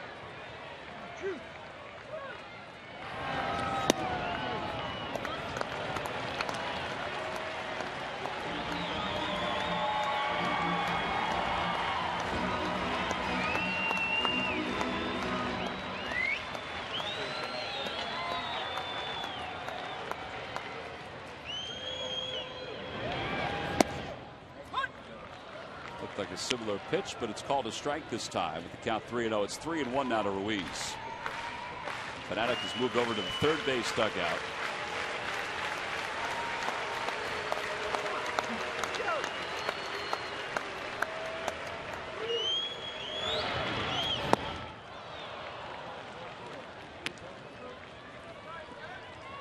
Good old sinker right there.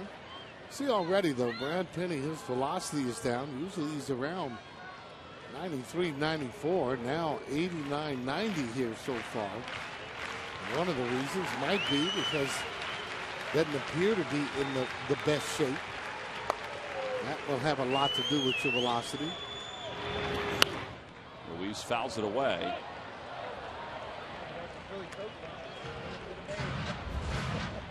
Career numbers for Petty: 119 wins, 99 losses. Marlins, Dodgers, those are the teams that he spent the most time with. Yeah.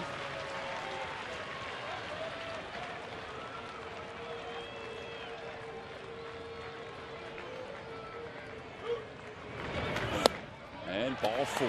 So the winning run is aboard for the Phils. Lance Nix is coming up.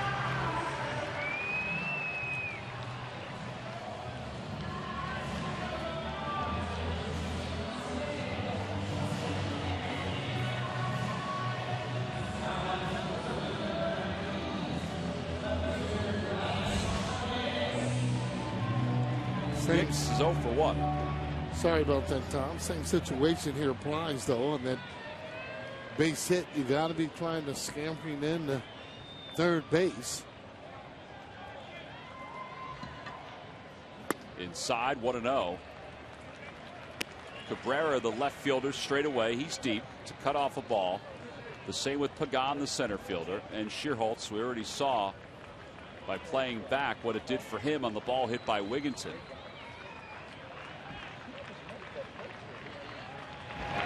Inside again, 2-0. That's a real good point, because if he's playing a little shallow, there's no way he gets that ball. But that's why you play deep, though, to be able to cut balls off late in the ball game when it's tied.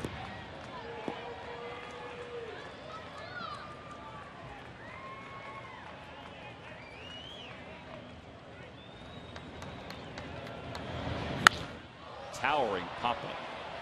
Belt didn't see it right away. It's going to be back into the seats. Oh, boy. He got a pretty good pitch to swing out there. He put a pretty good swing on it. But you see how much more aggressive, though, you can be when you're 2-0, 2-1, 3-1. He took the first 2 fastballs up near the shoulder area. That one may be in, but he got it in the right spot. If that ball's out over the plate, I know Nix is going to hammer that ball somewhere. Same situation, 2-1, still a pretty good hitter's count for him. Outside, 3-1. Now a better hitter's count.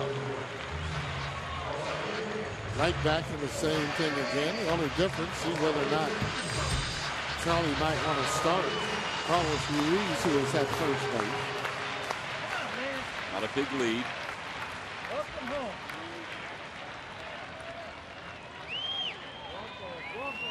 Carlos doesn't go, and a strike. It's 3-2.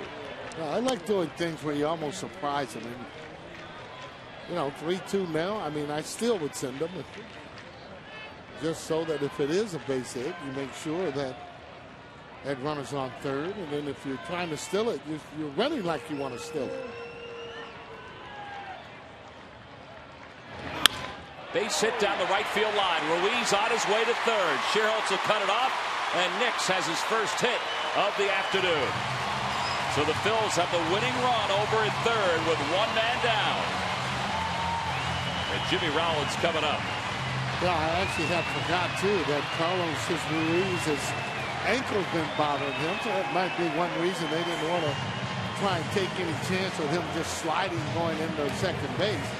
Nevertheless, though, Nix coming up with a big base hit as he hits that ball, pulls the ball the way you're supposed to do. That ball gets in automatically now. Carlos Ruiz will get into third base. See how they're going to play this. Various ways different managers will play this. Go on and pitch to Jimmy Rollins. Sometimes they like to walk the hitter to load the bases up. In that case, you know you're going to be facing a Victorino and probably an Utley. Just want to try and keep the ball out of the air unless it's deep in the outfield. Well, and speaking of that, the outfielders now come in. You have Ruiz over at third and Nix over at first. They're going to play the infield in, not all the way, but in enough. They figure if there's a ball hit to one of the middle infielders, they can still get Ruiz if he comes home. Rollins lines one right center field, and the Phillies will win the ball game.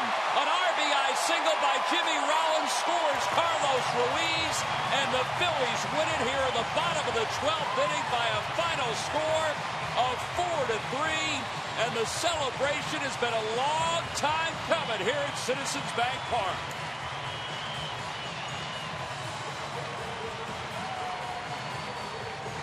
Well, he wasted no time at all. He swings at the first pitch from Brad Penny, and he deposited it into right center field for an RBI single. Carlos Ruiz was able to skate home from third, and the Phillies have ended this 7-game home losing streak as they win it by a final of 4-3. Yeah, that ball was almost right down the middle. He knew it was a base hit. No one's going to be able to get that ball.